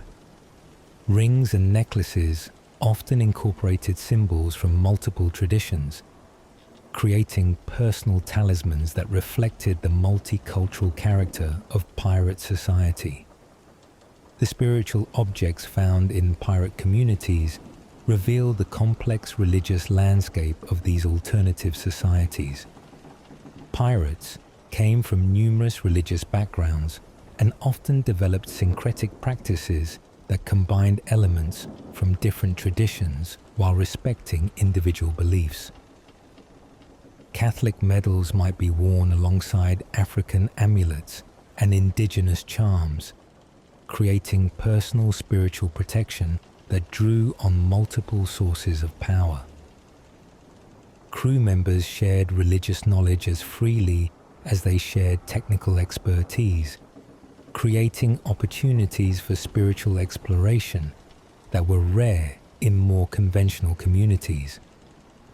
The treatment of religious objects reveals the democratic approach that pirates took to spiritual authority. Sacred items were respected regardless of their origin, and religious practices were protected even when they differed from majority beliefs. The tolerance that characterized pirate communities in matters of race and nationality extended to questions of faith and spiritual practice. The recreational objects that pirates created and used show communities that had achieved enough prosperity and security to develop sophisticated leisure activities. Games, musical instruments, and various forms of entertainment were not luxuries, but investments in community morale and social cohesion. The games that pirates played were were often adapted from multiple cultural traditions, creating new forms of entertainment that could include participants from different backgrounds. Card games might use European decks, but follow rules influenced by African or indigenous gaming traditions. Musical performances combined instruments and styles from numerous sources. The literacy materials found in pirate communities reveal their sophisticated approach to record keeping and communication. While many individual pirates were illiterate, crews typically included enough educated members to maintain detailed records of their activities, finances, and governance. The books that pirates collected and preserved were carefully chosen for their practical value and educational content. Navigation manuals, medical texts, and legal documents were common, but pirate libraries also included literature, philosophy, and various forms of entertainment reading that reflected their community's intellectual interests. The tools and equipment that pirates used for shipbuilding and maintenance reveal their sophisticated understanding of maritime technology and their democratic approach to skill development. These were communities that had to be entirely self-sufficient, capable of maintaining complex vessels far from conventional sources of supply and expertise. The quality of woodworking tools, metalworking equipment, and specialized maritime implements found in pirate communities was often superior to those used in legitimate shipyards.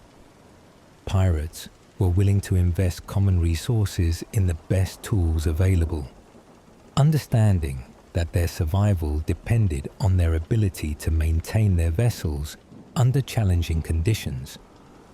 The commercial goods that pirates accumulated reveal their integration into broader Atlantic trading networks and their sophisticated understanding of market conditions. These were not simple thieves grabbing whatever they could find, but experienced traders who could evaluate quality, assess market demand, and negotiate complex commercial transactions. The variety of goods found in pirate communities reflects their access to markets throughout the Atlantic world. Textiles from Europe, precious metals from Spanish America, spices from Asia, and local products from various Caribbean islands all found their way into pirate inventories, where they were evaluated according to commercial principles that were often more rational than those governing legitimate trade. The material culture of piracy reveals communities that had achieved remarkable success in creating alternatives to the exploitation and hierarchy that characterized legitimate colonial society. Through their choices about what to make, wear, eat, and treasure, pirates had constructed identities and communities that challenged fundamental assumptions about social organization. Their material possessions were not simply the fruits of theft, but the products of democratic communities that had learned to create prosperity through cooperation rather than exploitation. The objects they left behind testified to societies that had achieved genuine civilization, communities that cared for their members' health, education, and spiritual welfare while maintaining the military capability necessary for survival in a hostile world. Most importantly, the material culture of piracy demonstrates that alternative forms of social organization could produce not just theoretical justice, but practical prosperity. Pirates had proven that democratic governance could create wealth, that cooperative labor could achieve technical excellence, and that multicultural communities could develop sophisticated material cultures that enriched everyone's lives. The tools, clothing, food, and personal possessions of pirates were more than simple objects.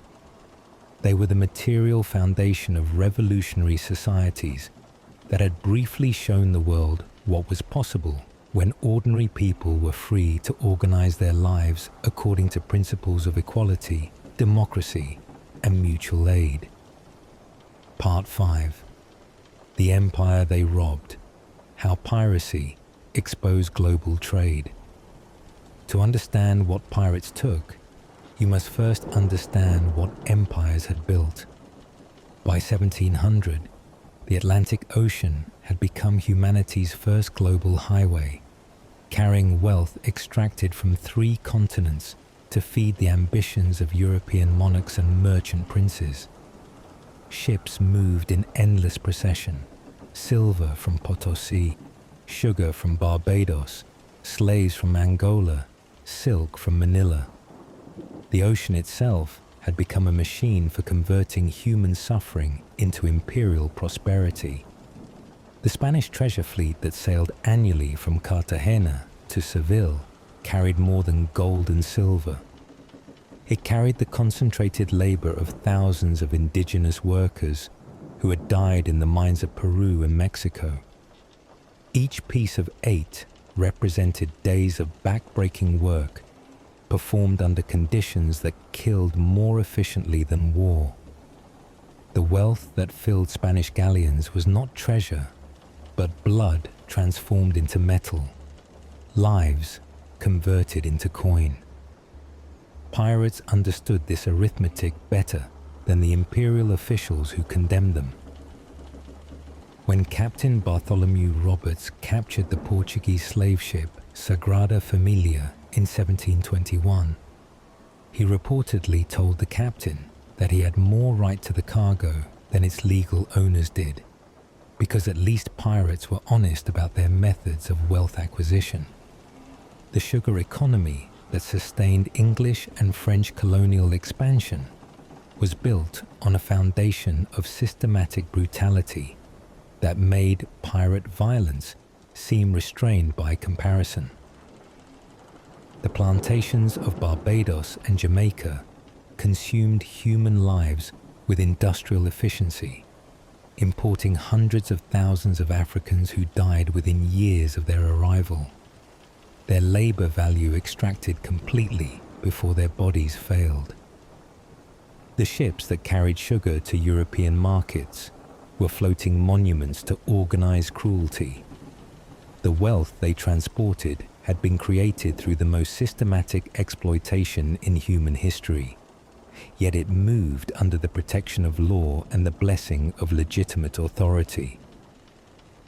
Pirates who attacked these vessels were condemned as criminals, but the system that produced the wealth they seized was celebrated as the foundation of civilization.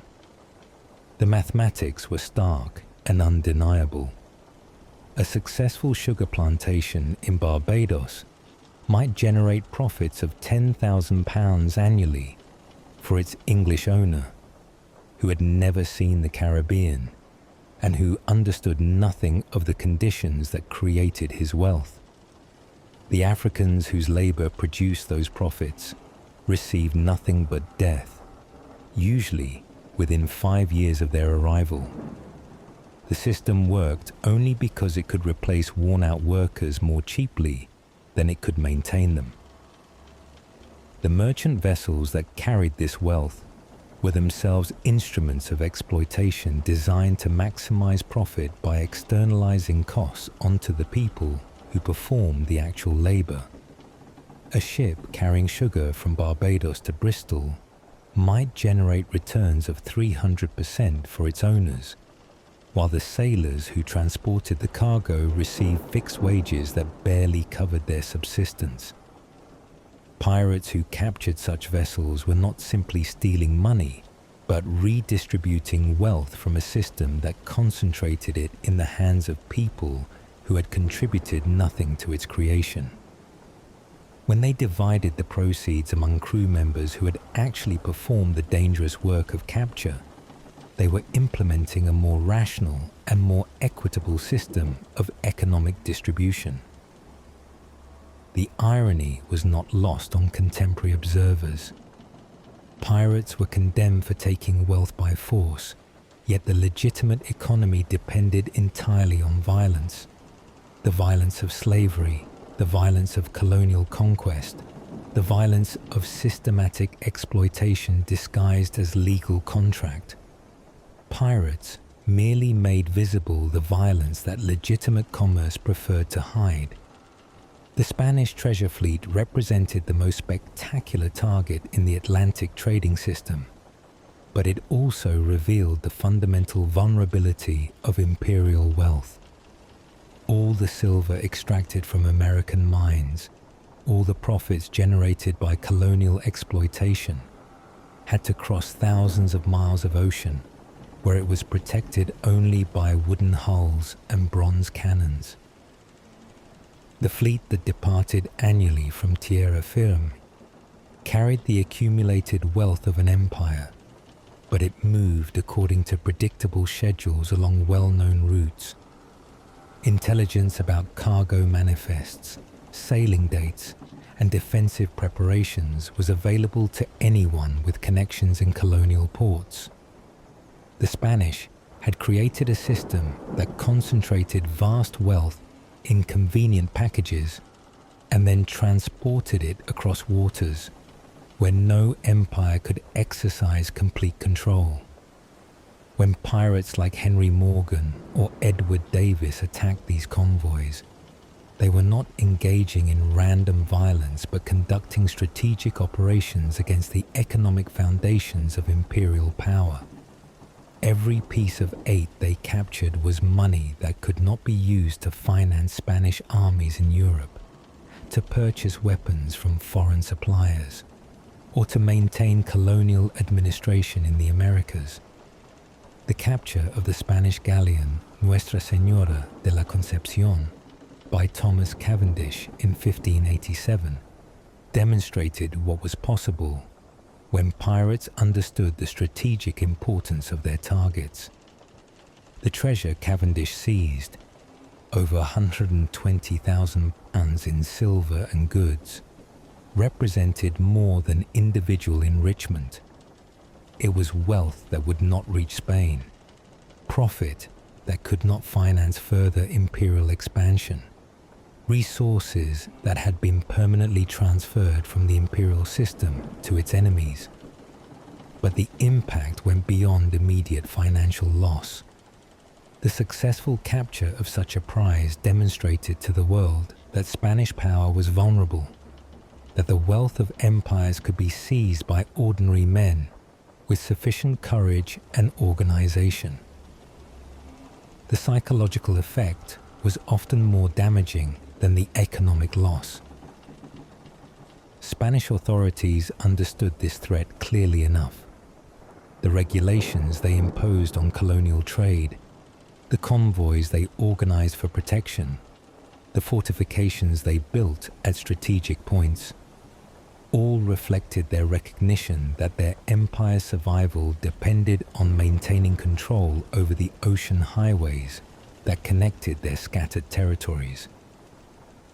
The sugar economy that sustained English expansion in the Caribbean was equally vulnerable to pirate disruption, though the vulnerability took different forms.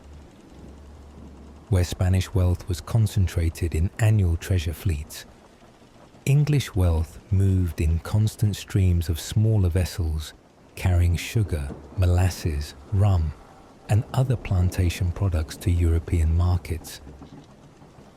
Pirates who attacked this trade were striking at the foundation of English colonial prosperity. Sugar generated the profits that financed further colonial expansion, provided the revenues that supported English naval power, and created the capital that drove industrial development in England itself. Disrupting sugar shipments meant disrupting the entire system of wealth extraction that made English imperial expansion possible. The plantations themselves were even more vulnerable than the ships that served them. These were industrial enterprises that depended on continuous supplies of labor equipment, and provisions from distant sources. Pirates who controlled strategic harbors could effectively blockade entire islands, forcing plantation owners to negotiate for access to essential supplies. The slave trade that sustained plantation agriculture was perhaps the most vulnerable element in the entire imperial system. Ships carrying human cargo were constrained by the biological needs of their prisoners, required to follow specific routes and schedules that made them predictable targets. More importantly, successful attacks on slave ships had multiplier effects that disrupted the entire system of plantation production. When pirates captured slave ships, they were not simply seizing valuable cargo, but eliminating the labor force that made plantation agriculture profitable. Every enslaved person who gained freedom through pirate action represented not just immediate economic loss, but permanent reduction in the plantation system's capacity to generate wealth. Pirates who incorporated freed slaves into their crews were creating additional problems for the plantation system. These were people with intimate knowledge of colonial geography, trading networks, and defensive preparations who could now use that knowledge against their former oppressors. Former slaves often became some of the most effective pirates precisely because they understood the systems they were attacking from the inside. The commercial networks that connected plantation production to European markets were sophisticated but fragile, dependent on credit arrangements, insurance systems, and regular communication that pirate activity could easily disrupt. Merchants in London or Bristol who financed plantation operations needed reliable information about colonial conditions, regular shipments to maintain their market positions, and predictable returns to service their financial obligations. Pirates who controlled strategic harbors or who maintained effective intelligence networks could manipulate these commercial relationships to their advantage by creating uncertainty about shipping schedules, by interfering with communication networks, by capturing vessels carrying commercial correspondence. Pirates could force legitimate merchants to negotiate on terms that favored pirate communities. The most successful pirate enterprises understood that they were not simply parasites on legitimate commerce, but alternative participants in the same trading networks. They could offer services, transportation, security, access to restricted markets that legitimate merchants valued enough to pay for, even if such transactions were technically illegal. The administrative systems that governed colonial trade were designed to maximize revenues for imperial governments and merchant monopolies, but they created inefficiencies and artificial scarcities that pirates could exploit. Spanish regulations that restricted colonial trade to a few authorized ports and specified shipping seasons created opportunities for alternative suppliers who could provide the same goods more efficiently and at lower costs. Pirates who understood these regulatory systems could position themselves as solutions to problems that imperial policies had created. Colonial producers who were forbidden to trade directly with foreign merchants could sell their goods to pirates, who could then transport them to markets where they would fetch higher prices than the regulated system allowed. The corruption that characterized colonial administration created additional opportunities for pirate enterprises. Officials who were willing to ignore illegal trade in exchange for personal profit could often be convinced to extend similar tolerance to pirate activities, especially when pirates could provide goods and services that were not available through legitimate channels. The indigenous populations who had survived European conquest often maintained knowledge of local conditions that made them valuable allies for pirates operating in American waters. These were people who understood coastal geography, seasonal weather patterns, and sources of food and fresh water that did not appear on European maps. Indigenous communities that had been marginalized or persecuted by colonial authorities sometimes found common cause with pirates who offered them opportunities for revenge against their oppressors. The knowledge and assistance that such communities could provide often made the difference between successful pirate operations and catastrophic failure. The alliance between pirates and indigenous peoples was not merely tactical, but ideological. Both groups had reasons to oppose European colonial expansion. Both had been excluded from the benefits of legitimate commerce. Both understood that their survival depended on resistance to imperial authority. The defensive systems that empires built to protect their wealth reveals their understanding of piracy as a strategic threat rather than simple criminal activity. The fortifications at Cartagena, Havana, and other strategic points were not designed to deter common criminals, but to resist organized military attacks by well-equipped enemies. The cost of these defensive preparations was enormous. Resources that could have been invested in productive enterprise, but had to be diverted to military purposes because of the pirate threat. Every fort built, every naval vessel commissioned, every soldier stationed in colonial garrisons represented wealth that pirates had prevented the empires from using for expansion or development. The defensive measures were often inadequate because they were designed to counter conventional military threats rather than the flexible, decentralized operations that pirates had perfected.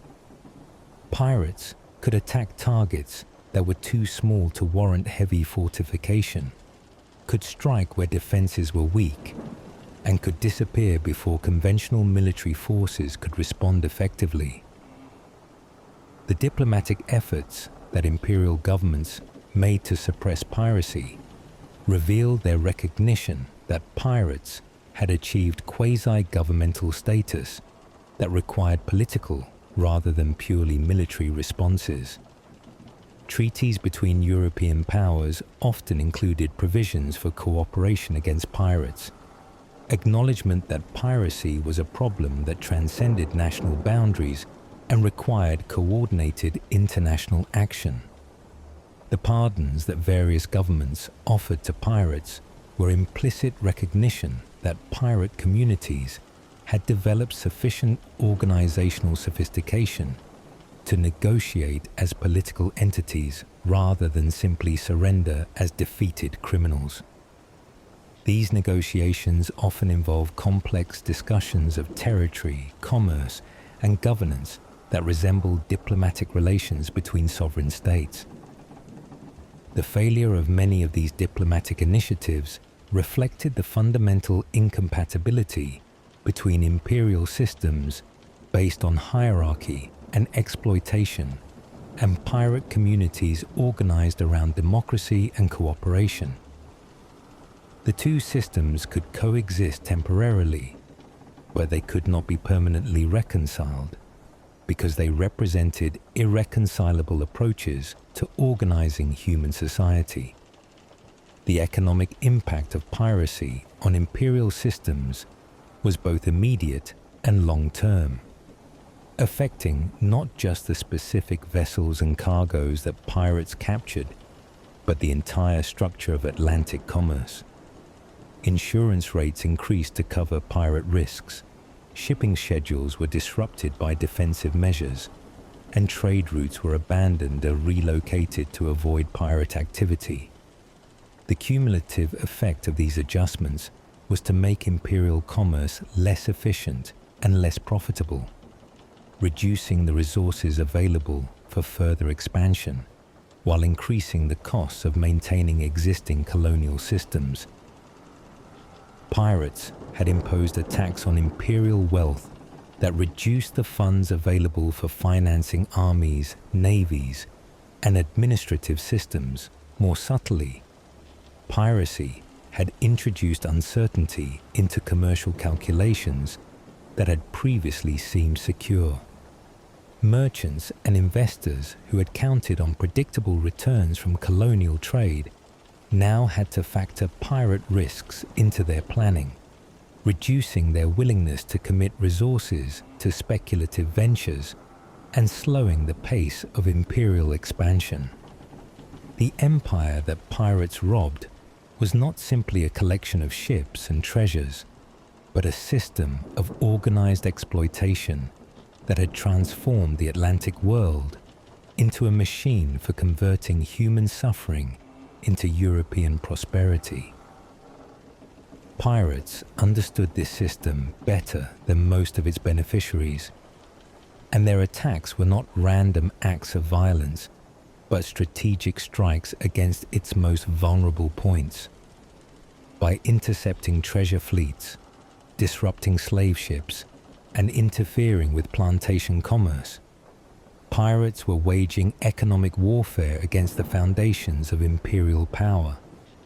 They were demonstrating that the wealth of empires was not as secure as it appeared, that ordinary people could challenge the mightiest governments when they organized effectively and fought strategically. Most importantly, pirates were proving that the imperial system's claims to legitimacy were based on nothing more than superior force.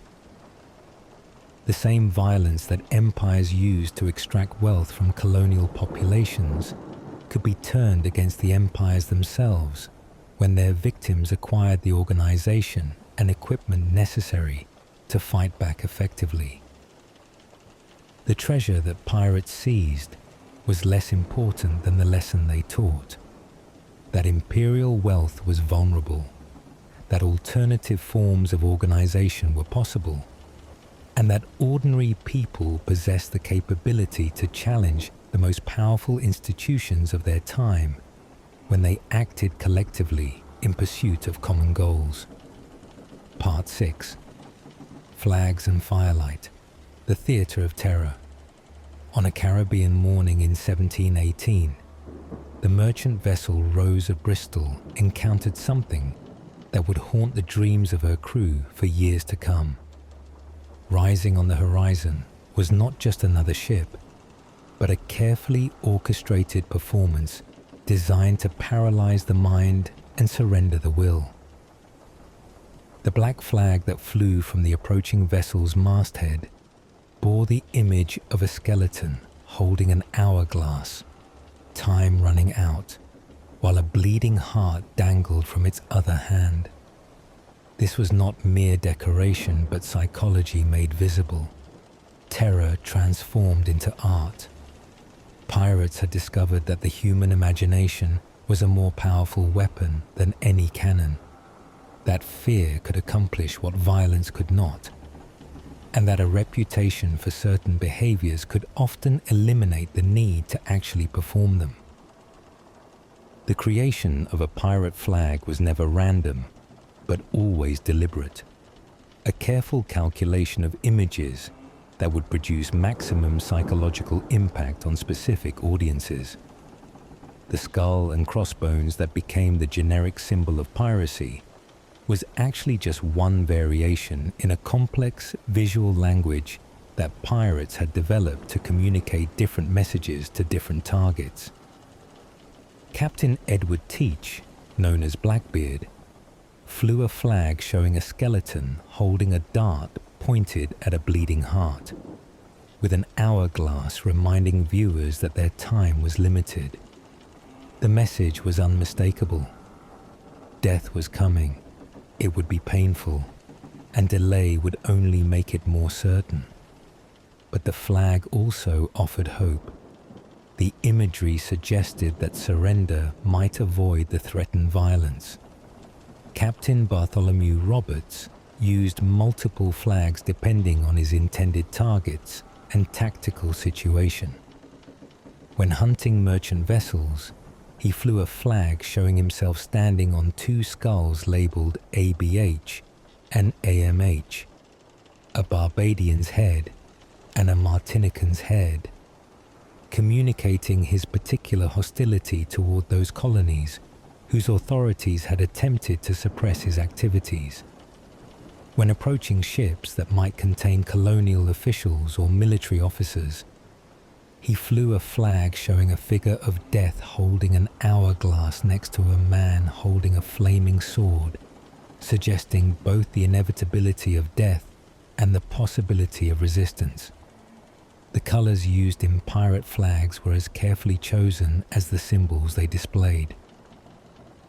Black was the most common background because it was associated with death, mourning, and the unknown. Psychological territories that pirates wanted their enemies to inhabit. But red was also used strategically, particularly the deep red that suggested blood and violence. The red flag carried a specific message in maritime culture. No quarter would be given, no mercy would be shown. Surrender would not be accepted. Pirates who flew red flags were announcing their intention to kill everyone aboard their target vessel, eliminating any incentive for their enemies to surrender peacefully. This was psychological warfare at its most sophisticated, using the threat of absolute violence to eliminate the need for any violence at all. Some pirates used combinations of black and red to create more complex psychological effects.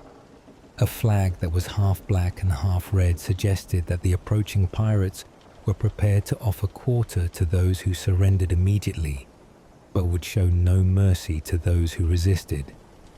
The visual message was clear: choose quickly, because the opportunity for survival would not last long. The personal appearance that pirates cultivated was as carefully calculated as their flags, designed to create specific psychological impressions that would serve their tactical and strategic goals. Edward Teach's famous beard, woven with slow-burning hemp that created smoke around his face during battle, was not vanity, but theatre, a carefully constructed persona designed to make him appear supernatural and therefore invincible. Pirates understood that their appearance before battle was as important as their performance during it. They needed to look formidable enough to discourage resistance, but human enough that surrender seemed like a reasonable option.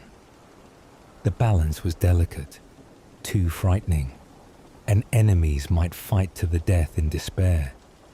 Not frightening enough, and they might fight in hope of victory.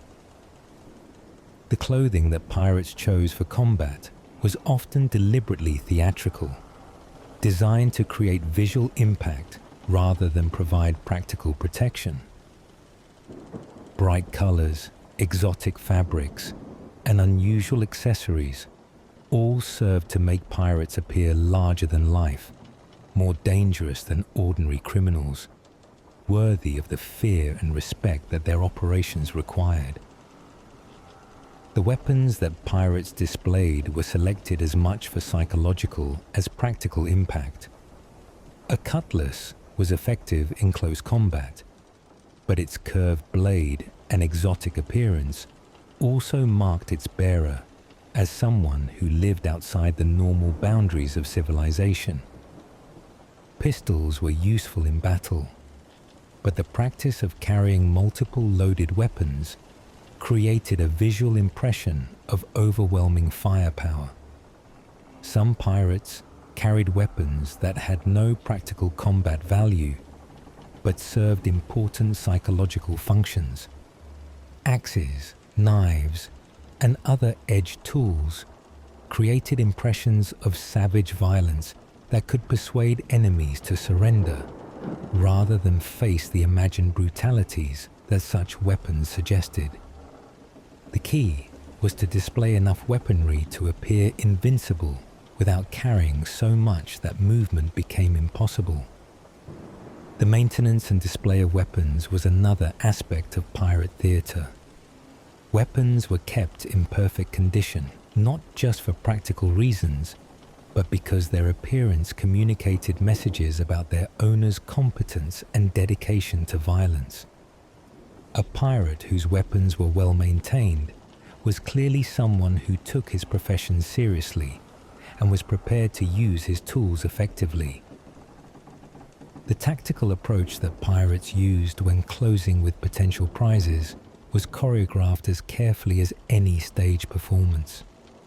The speed of approach, the angle of attack, the timing of flag displays, all were calculated to create maximum psychological pressure on their targets while minimizing the risk of effective resistance. Pirates typically approached their targets from positions that offered tactical advantages while displaying their flags and weapons prominently enough to ensure they were noticed and understood.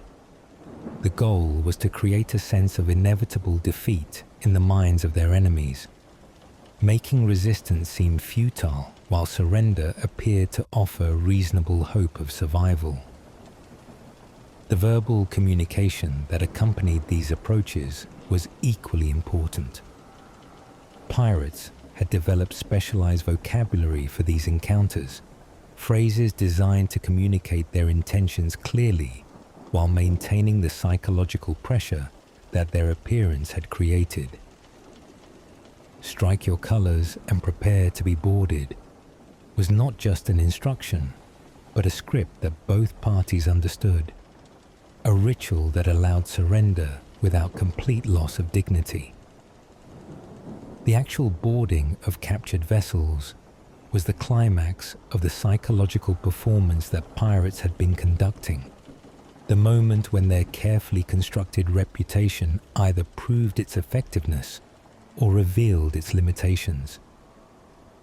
Pirates who had invested properly in their theatrical preparations often found that actual resistance was minimal, that their enemies had already been defeated by their own imaginations. But the boarding process also required careful management to maintain the psychological advantages that flags and reputation had created.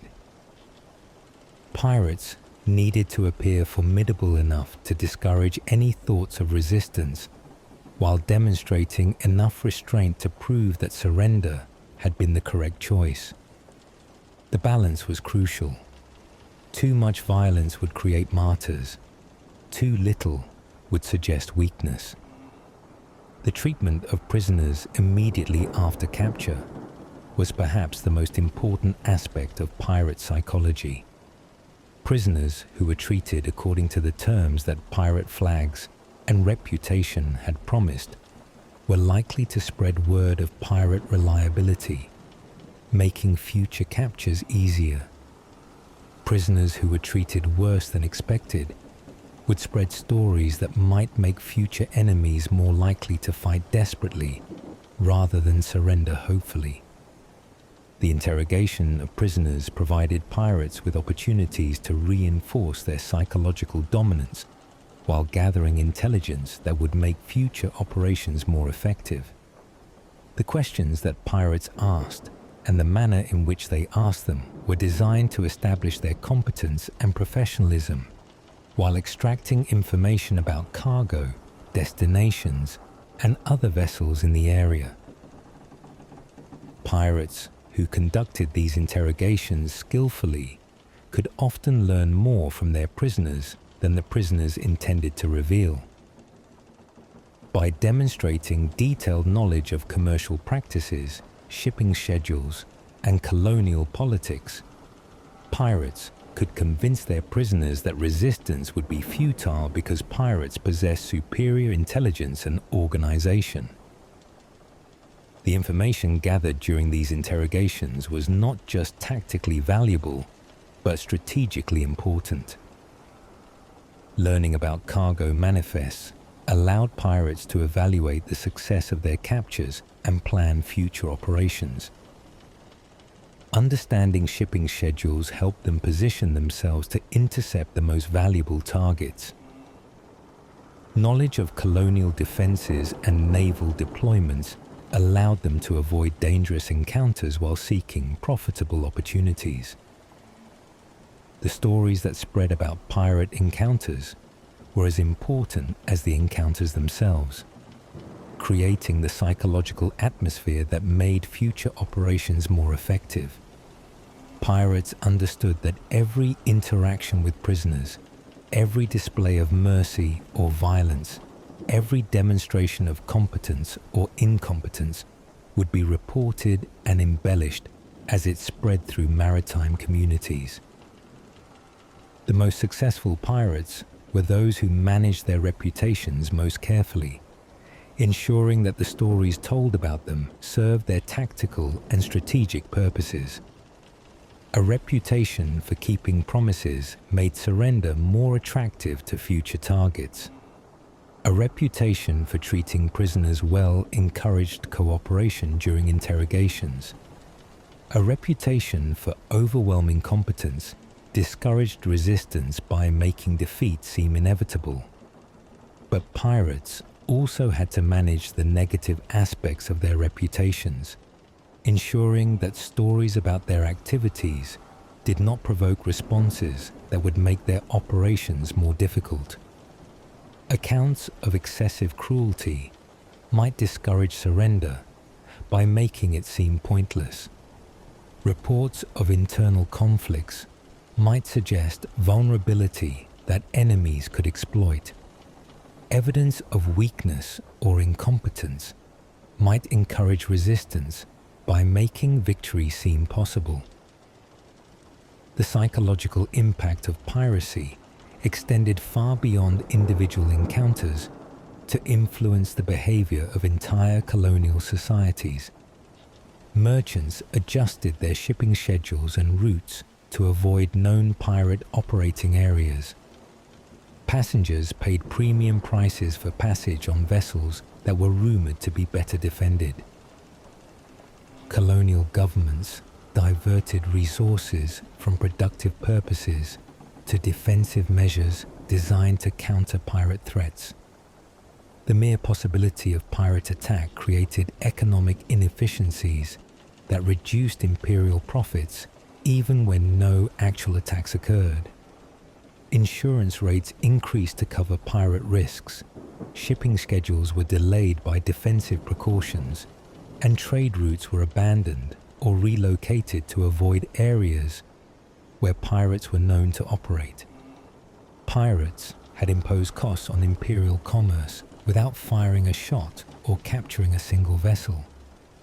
More subtly, the success of pirate operations undermined confidence in the imperial systems that were supposed to provide protection for legitimate commerce. Merchants and colonial officials who had believed in the superiority of European military and naval power found themselves confronting evidence that well-organized groups of ordinary people could challenge the mightiest empires when they acted strategically and fought intelligently. The military responses that imperial governments organized against piracy were themselves acknowledgements of the psychological success that pirates had achieved. The resources devoted to anti-pirate campaigns, naval vessels, military personnel, fortifications, intelligence networks, represented wealth that could not be used for imperial expansion or colonial development. But these military responses also created opportunities for pirates to demonstrate their superiority over conventional forces. Every failed naval expedition, every unsuccessful siege, every escape from superior forces added to pirate reputations, while diminishing the psychological authority of imperial governments. Pirates were winning a war for popular opinion, as well as a struggle for control of shipping lanes. The most sophisticated pirate leaders understood that their military victories needed to be combined with effective propaganda that spread news of their successes while minimizing reports of their failures. The stories that circulated about pirate encounters with naval forces were often as important as the encounters themselves, creating impressions of pirate invincibility that made future operations easier. The diplomatic initiatives that imperial governments eventually undertook in their efforts to end piracy were implicit acknowledgements that pirates had achieved political as well as military success. Offers of pardon, negotiations over terms of surrender, and discussions of alternative employment for former pirates all treated pirate leaders as political actors rather than simple criminals. These negotiations provided pirates with opportunities to demonstrate their sophistication and reasonableness, countering imperial propaganda that had portrayed them as savage criminals incapable of rational behavior. Pirates who conducted these negotiations skillfully could often secure better terms for their communities while enhancing their reputations as leaders worthy of respect and trust.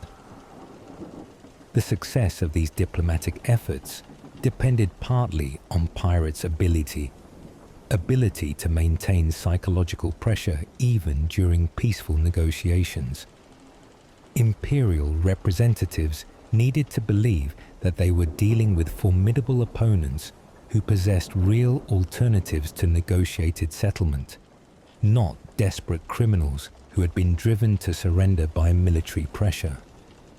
The eventual decline of the great age of piracy was marked not by military defeats, but by psychological victories that imperial governments achieved through patient application of superior resources and strategic patience. The pardons, amnesties, and alternative opportunities that governments offered to individual pirates gradually eroded the human foundations of pirate communities. But even in defeat, pirates maintained their psychological advantages to the end.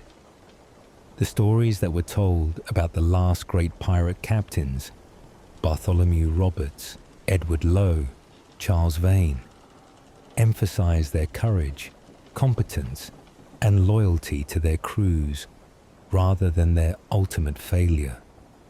These legends preserved the psychological impact that piracy had achieved, ensuring that the ideas and methods pirates had developed would survive the destruction of their communities.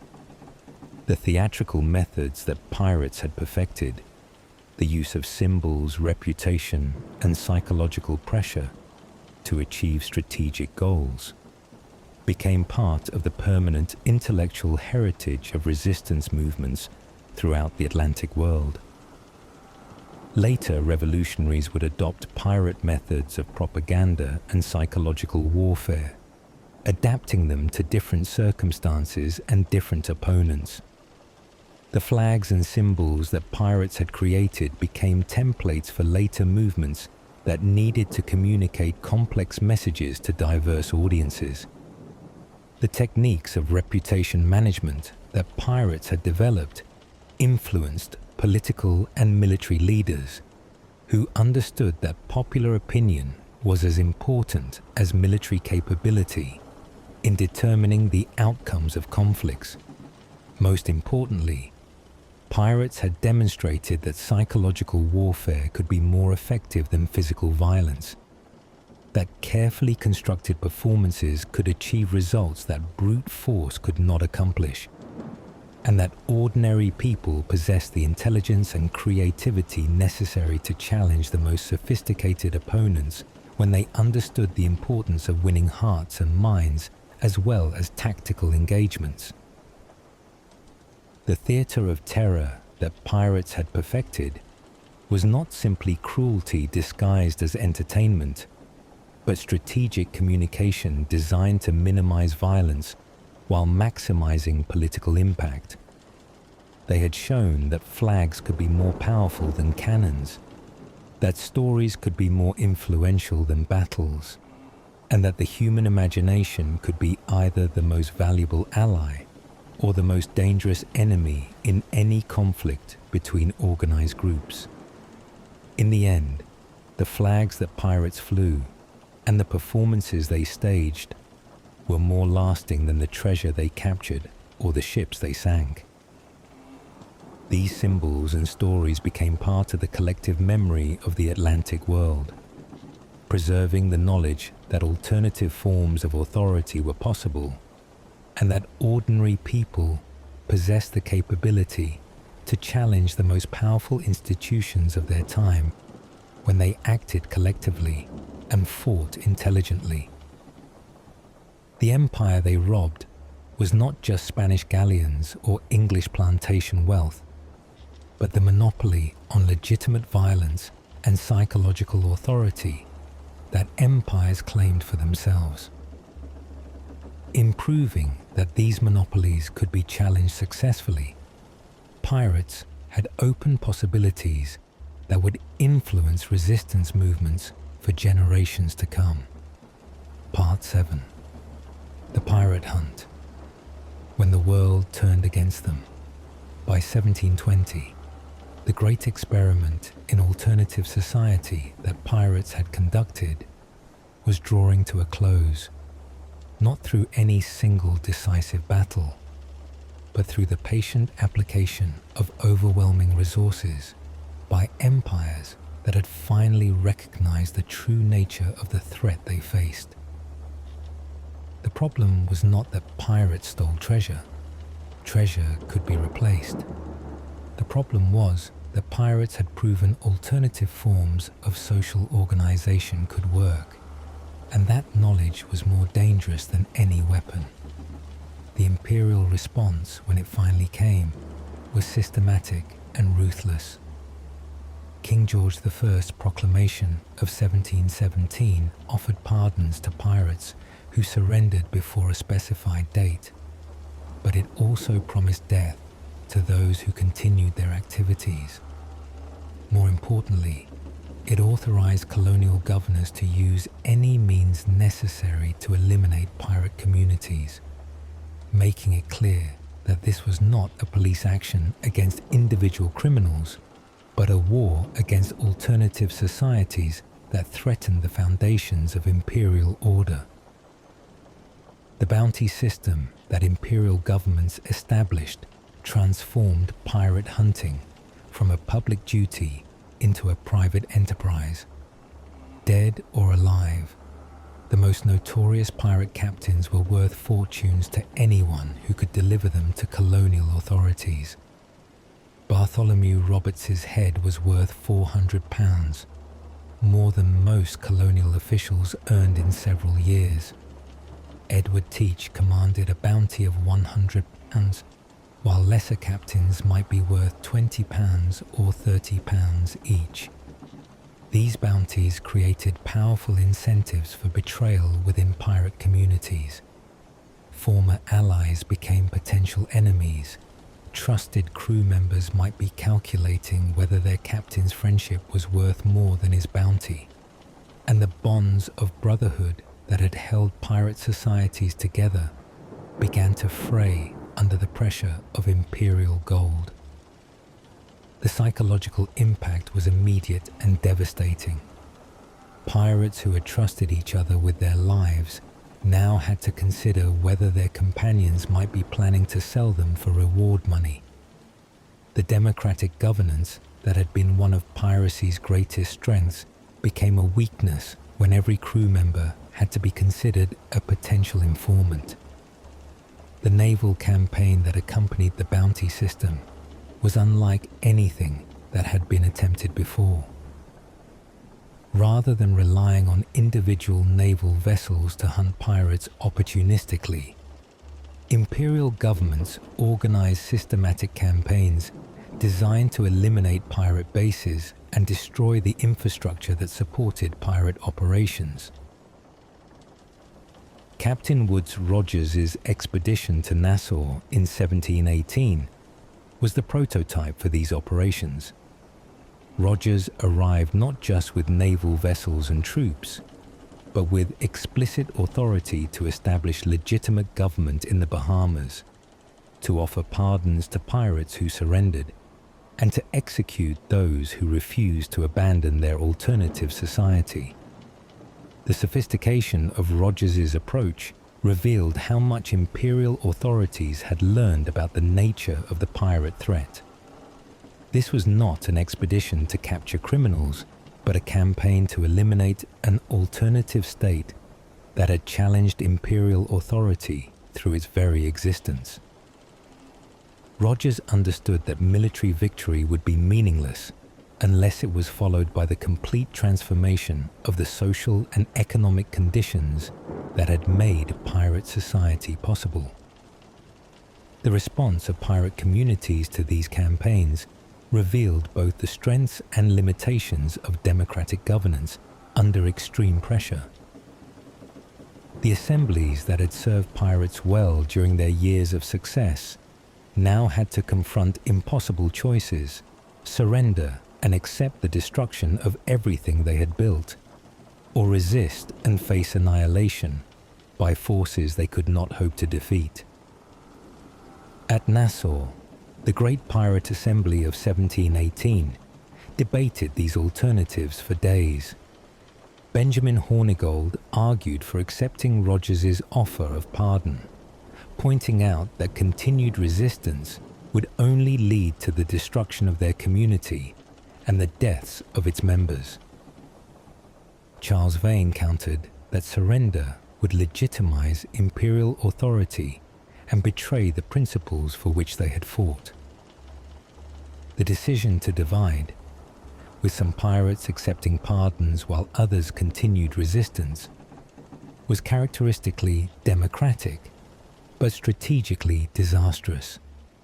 It allowed imperial authorities to use former pirates against those who continued to resist, while ensuring that neither group would be strong enough to sustain effective opposition to imperial power. The dispersal of the great pirate communities marked more than military defeat. It represented the failure of the first sustained attempt to create democratic alternatives to imperial governance in the Atlantic world. The men and women who had briefly experienced equality, self-governance, and economic justice were forced to choose between death and reintegration into the hierarchical societies they had rejected. Many chose surrender, accepting pardons that allowed them to return to legitimate society, but required them to abandon the ideals and practices they had developed. Others fled to remote locations where they attempted to recreate their communities on a smaller scale, usually unsuccessfully. Some continued fighting until they were captured or killed, preferring death to submission to the authorities they had learned to despise. The tragedy was not just individual, but historical. The knowledge and experience that pirate communities had accumulated, their methods of democratic governance, their techniques of equitable economic distribution, their practices of multicultural cooperation, were scattered and largely lost when their communities were destroyed. The trials of captured pirates provided imperial authorities with opportunities to justify their campaigns while demonstrating the consequences of challenging legitimate authority. These proceedings were carefully orchestrated performances designed to reinforce imperial ideology while discrediting the democratic ideals that had motivated pirate society. The charges brought against pirates were revealing in what they emphasized and what they ignored. Pirates were condemned for theft, murder, and rebellion against lawful authority, but they were rarely allowed to explain their motivations or to describe the alternative societies they had created. The courts were interested in punishment, not understanding. When pirates like Captain John Phillips or Samuel Bellamy attempted to justify their actions by describing the exploitation and injustice they had experienced in legitimate employment, judges typically ruled such testimony irrelevant to the charges they faced. The legal system was not equipped to evaluate the moral claims that pirates made about the superiority of their alternative societies. The execution speeches of condemned pirates often provided their most eloquent defense of the principles that had guided their alternative societies. Facing death, many pirates used their final moments to argue that they had been more honest than the authorities who condemned them, more democratic than the governments that claimed to represent the people's interests, more just than the legal systems that imposed arbitrary punishments. Captain Charles Bellamy's final speech, recorded by witnesses at his execution in 1717, captured the moral vision that had motivated pirate society. "I am sorry they won't let you have your sloop again, for I scorn to do anyone a mischief when it is not to my advantage. Damn the sloop, we must sink her, and she might be of use to you. Though you are a sneaking puppy, and so are all those who will submit to be governed by laws which rich men have made for their own security." These final statements could not save the pirates who made them, but they preserved for posterity the ideological framework that had justified the creation of alternative societies. The ideas that pirates expressed in their dying moments would survive long after their communities had been destroyed. The pirates who accepted pardons and returned to legitimate society carried with them knowledge and experience that could not be entirely suppressed by imperial authorities. These men had learned that democratic governance was possible, that economic relationships could be organized equitably, that authority could derive from consent rather than force. Many former pirates found it difficult to readjust to the hierarchical relationships that characterized legitimate employment. Having experienced the dignity of democratic participation, they were unlikely to accept tyrannical authority passively. Having shared equitably in the profits they helped create, they were unlikely to remain satisfied with subsistence wages.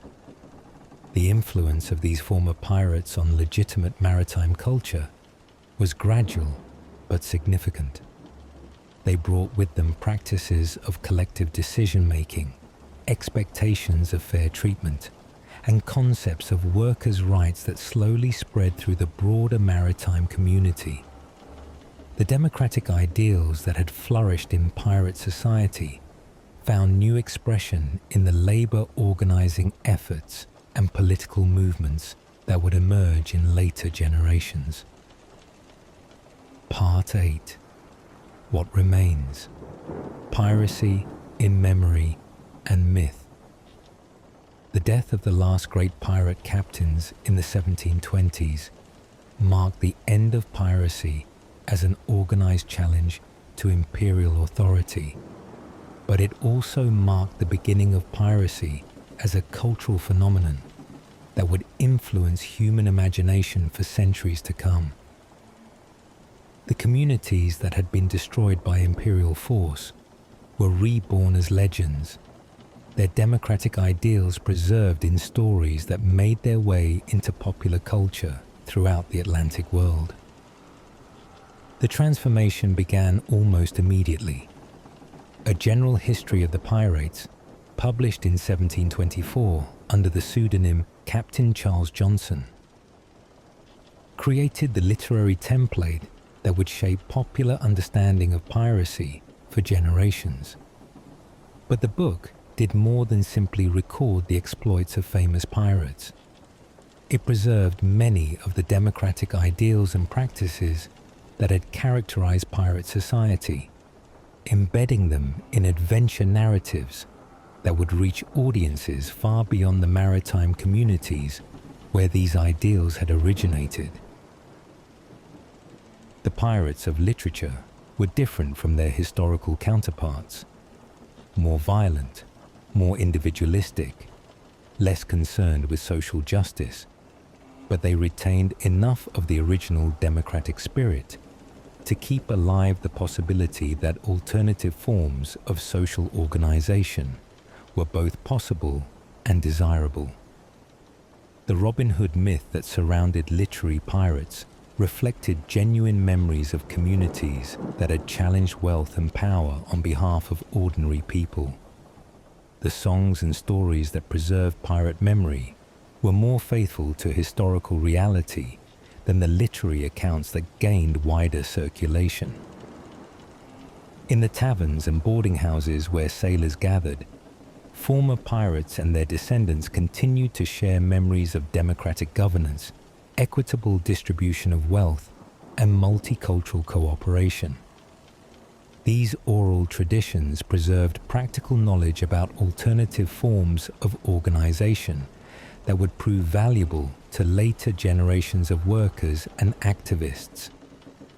The democratic procedures that pirates had developed for making collective decisions, resolving disputes, and distributing resources were passed down through maritime culture and eventually influenced the development of labor unions, cooperative enterprises, and various social movements. The work songs that pirates had created to coordinate physical labor while building community solidarity became part of the broader tradition of maritime music. Sea chanties that originated in pirate communities carried their democratic ideals into legitimate shipping, where they influenced the development of collective action among sailors and dock workers. The influence of pirate ideals on later revolutionary movements was both direct and indirect. Many of the democratic principles that characterized the American Revolution, popular sovereignty, economic equality, resistance to tyrannical authority, had been practiced by pirate communities decades before they became central to revolutionary ideology.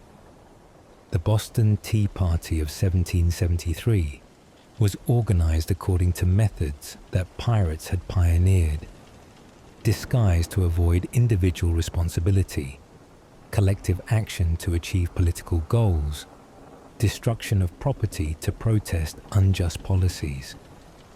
The democratic town meetings that played crucial roles in organizing colonial resistance were similar in structure and procedure to the assemblies that had governed pirate communities. The Declaration of Independence's assertion that governments derive their just powers from the consent of the governed was a principle that pirates had practiced long before it became revolutionary doctrine. The document's catalogue of grievances against King George III echoed complaints that pirates had made about imperial authority for decades. The influence of pirate traditions on the development of labor movements was even more direct. Maritime workers who had been exposed to pirate ideals through family traditions, personal experience, or cultural transmission became leaders in efforts to organize collective action among working people.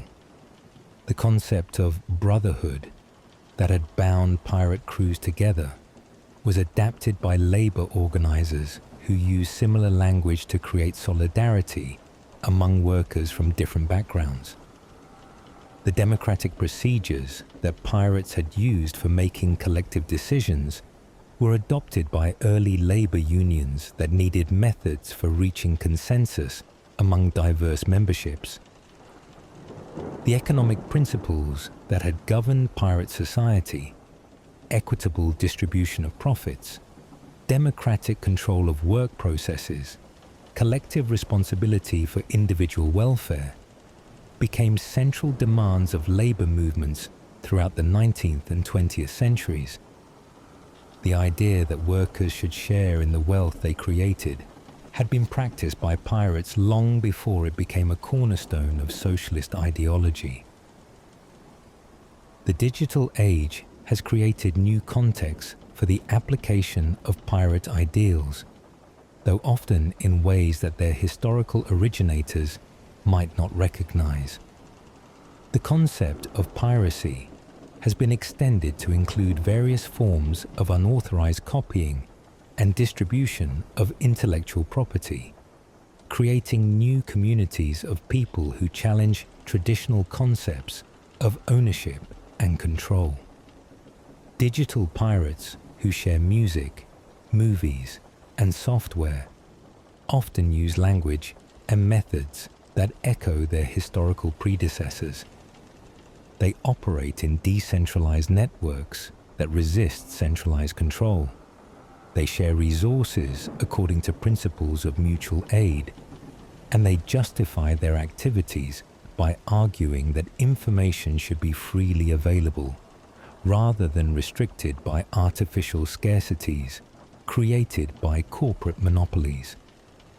The hackers and activists who challenge governmental and corporate control of digital networks have consciously adopted pirate symbolism and methodology.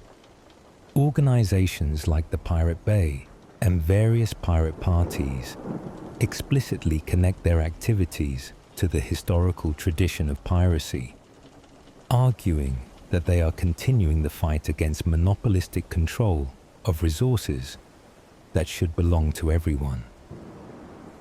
The commercialization of pirate imagery in popular culture has both preserved and distorted the historical legacy of pirate communities. Disney's Pirates of the Caribbean franchise, Halloween costumes, and various forms of pirate-themed entertainment have made pirate symbols familiar to global audiences, but they have largely stripped these symbols of their original political and social meaning. The pirates of popular culture are typically portrayed as individualistic adventurers seeking personal wealth, rather than members of democratic communities working to create alternative forms of social organization. This transformation reflects the broader tendency of capitalist culture to appropriate symbols of resistance while eliminating their subversive content. Yet even commercialized pirate imagery preserves some trace of the democratic ideals that originally motivated pirate communities. The persistent appeal of pirate stories suggests that audiences continue to be attracted to narratives about people who reject conventional authority and create their own rules, even when these narratives have been sanitized for mass consumption. Modern historical scholarship has begun to recover the more complex reality of pirate communities, moving beyond both romantic mythology and simple condemnation to understand piracy as a form of social experimentation that anticipated many later developments in democratic governance and economic organization.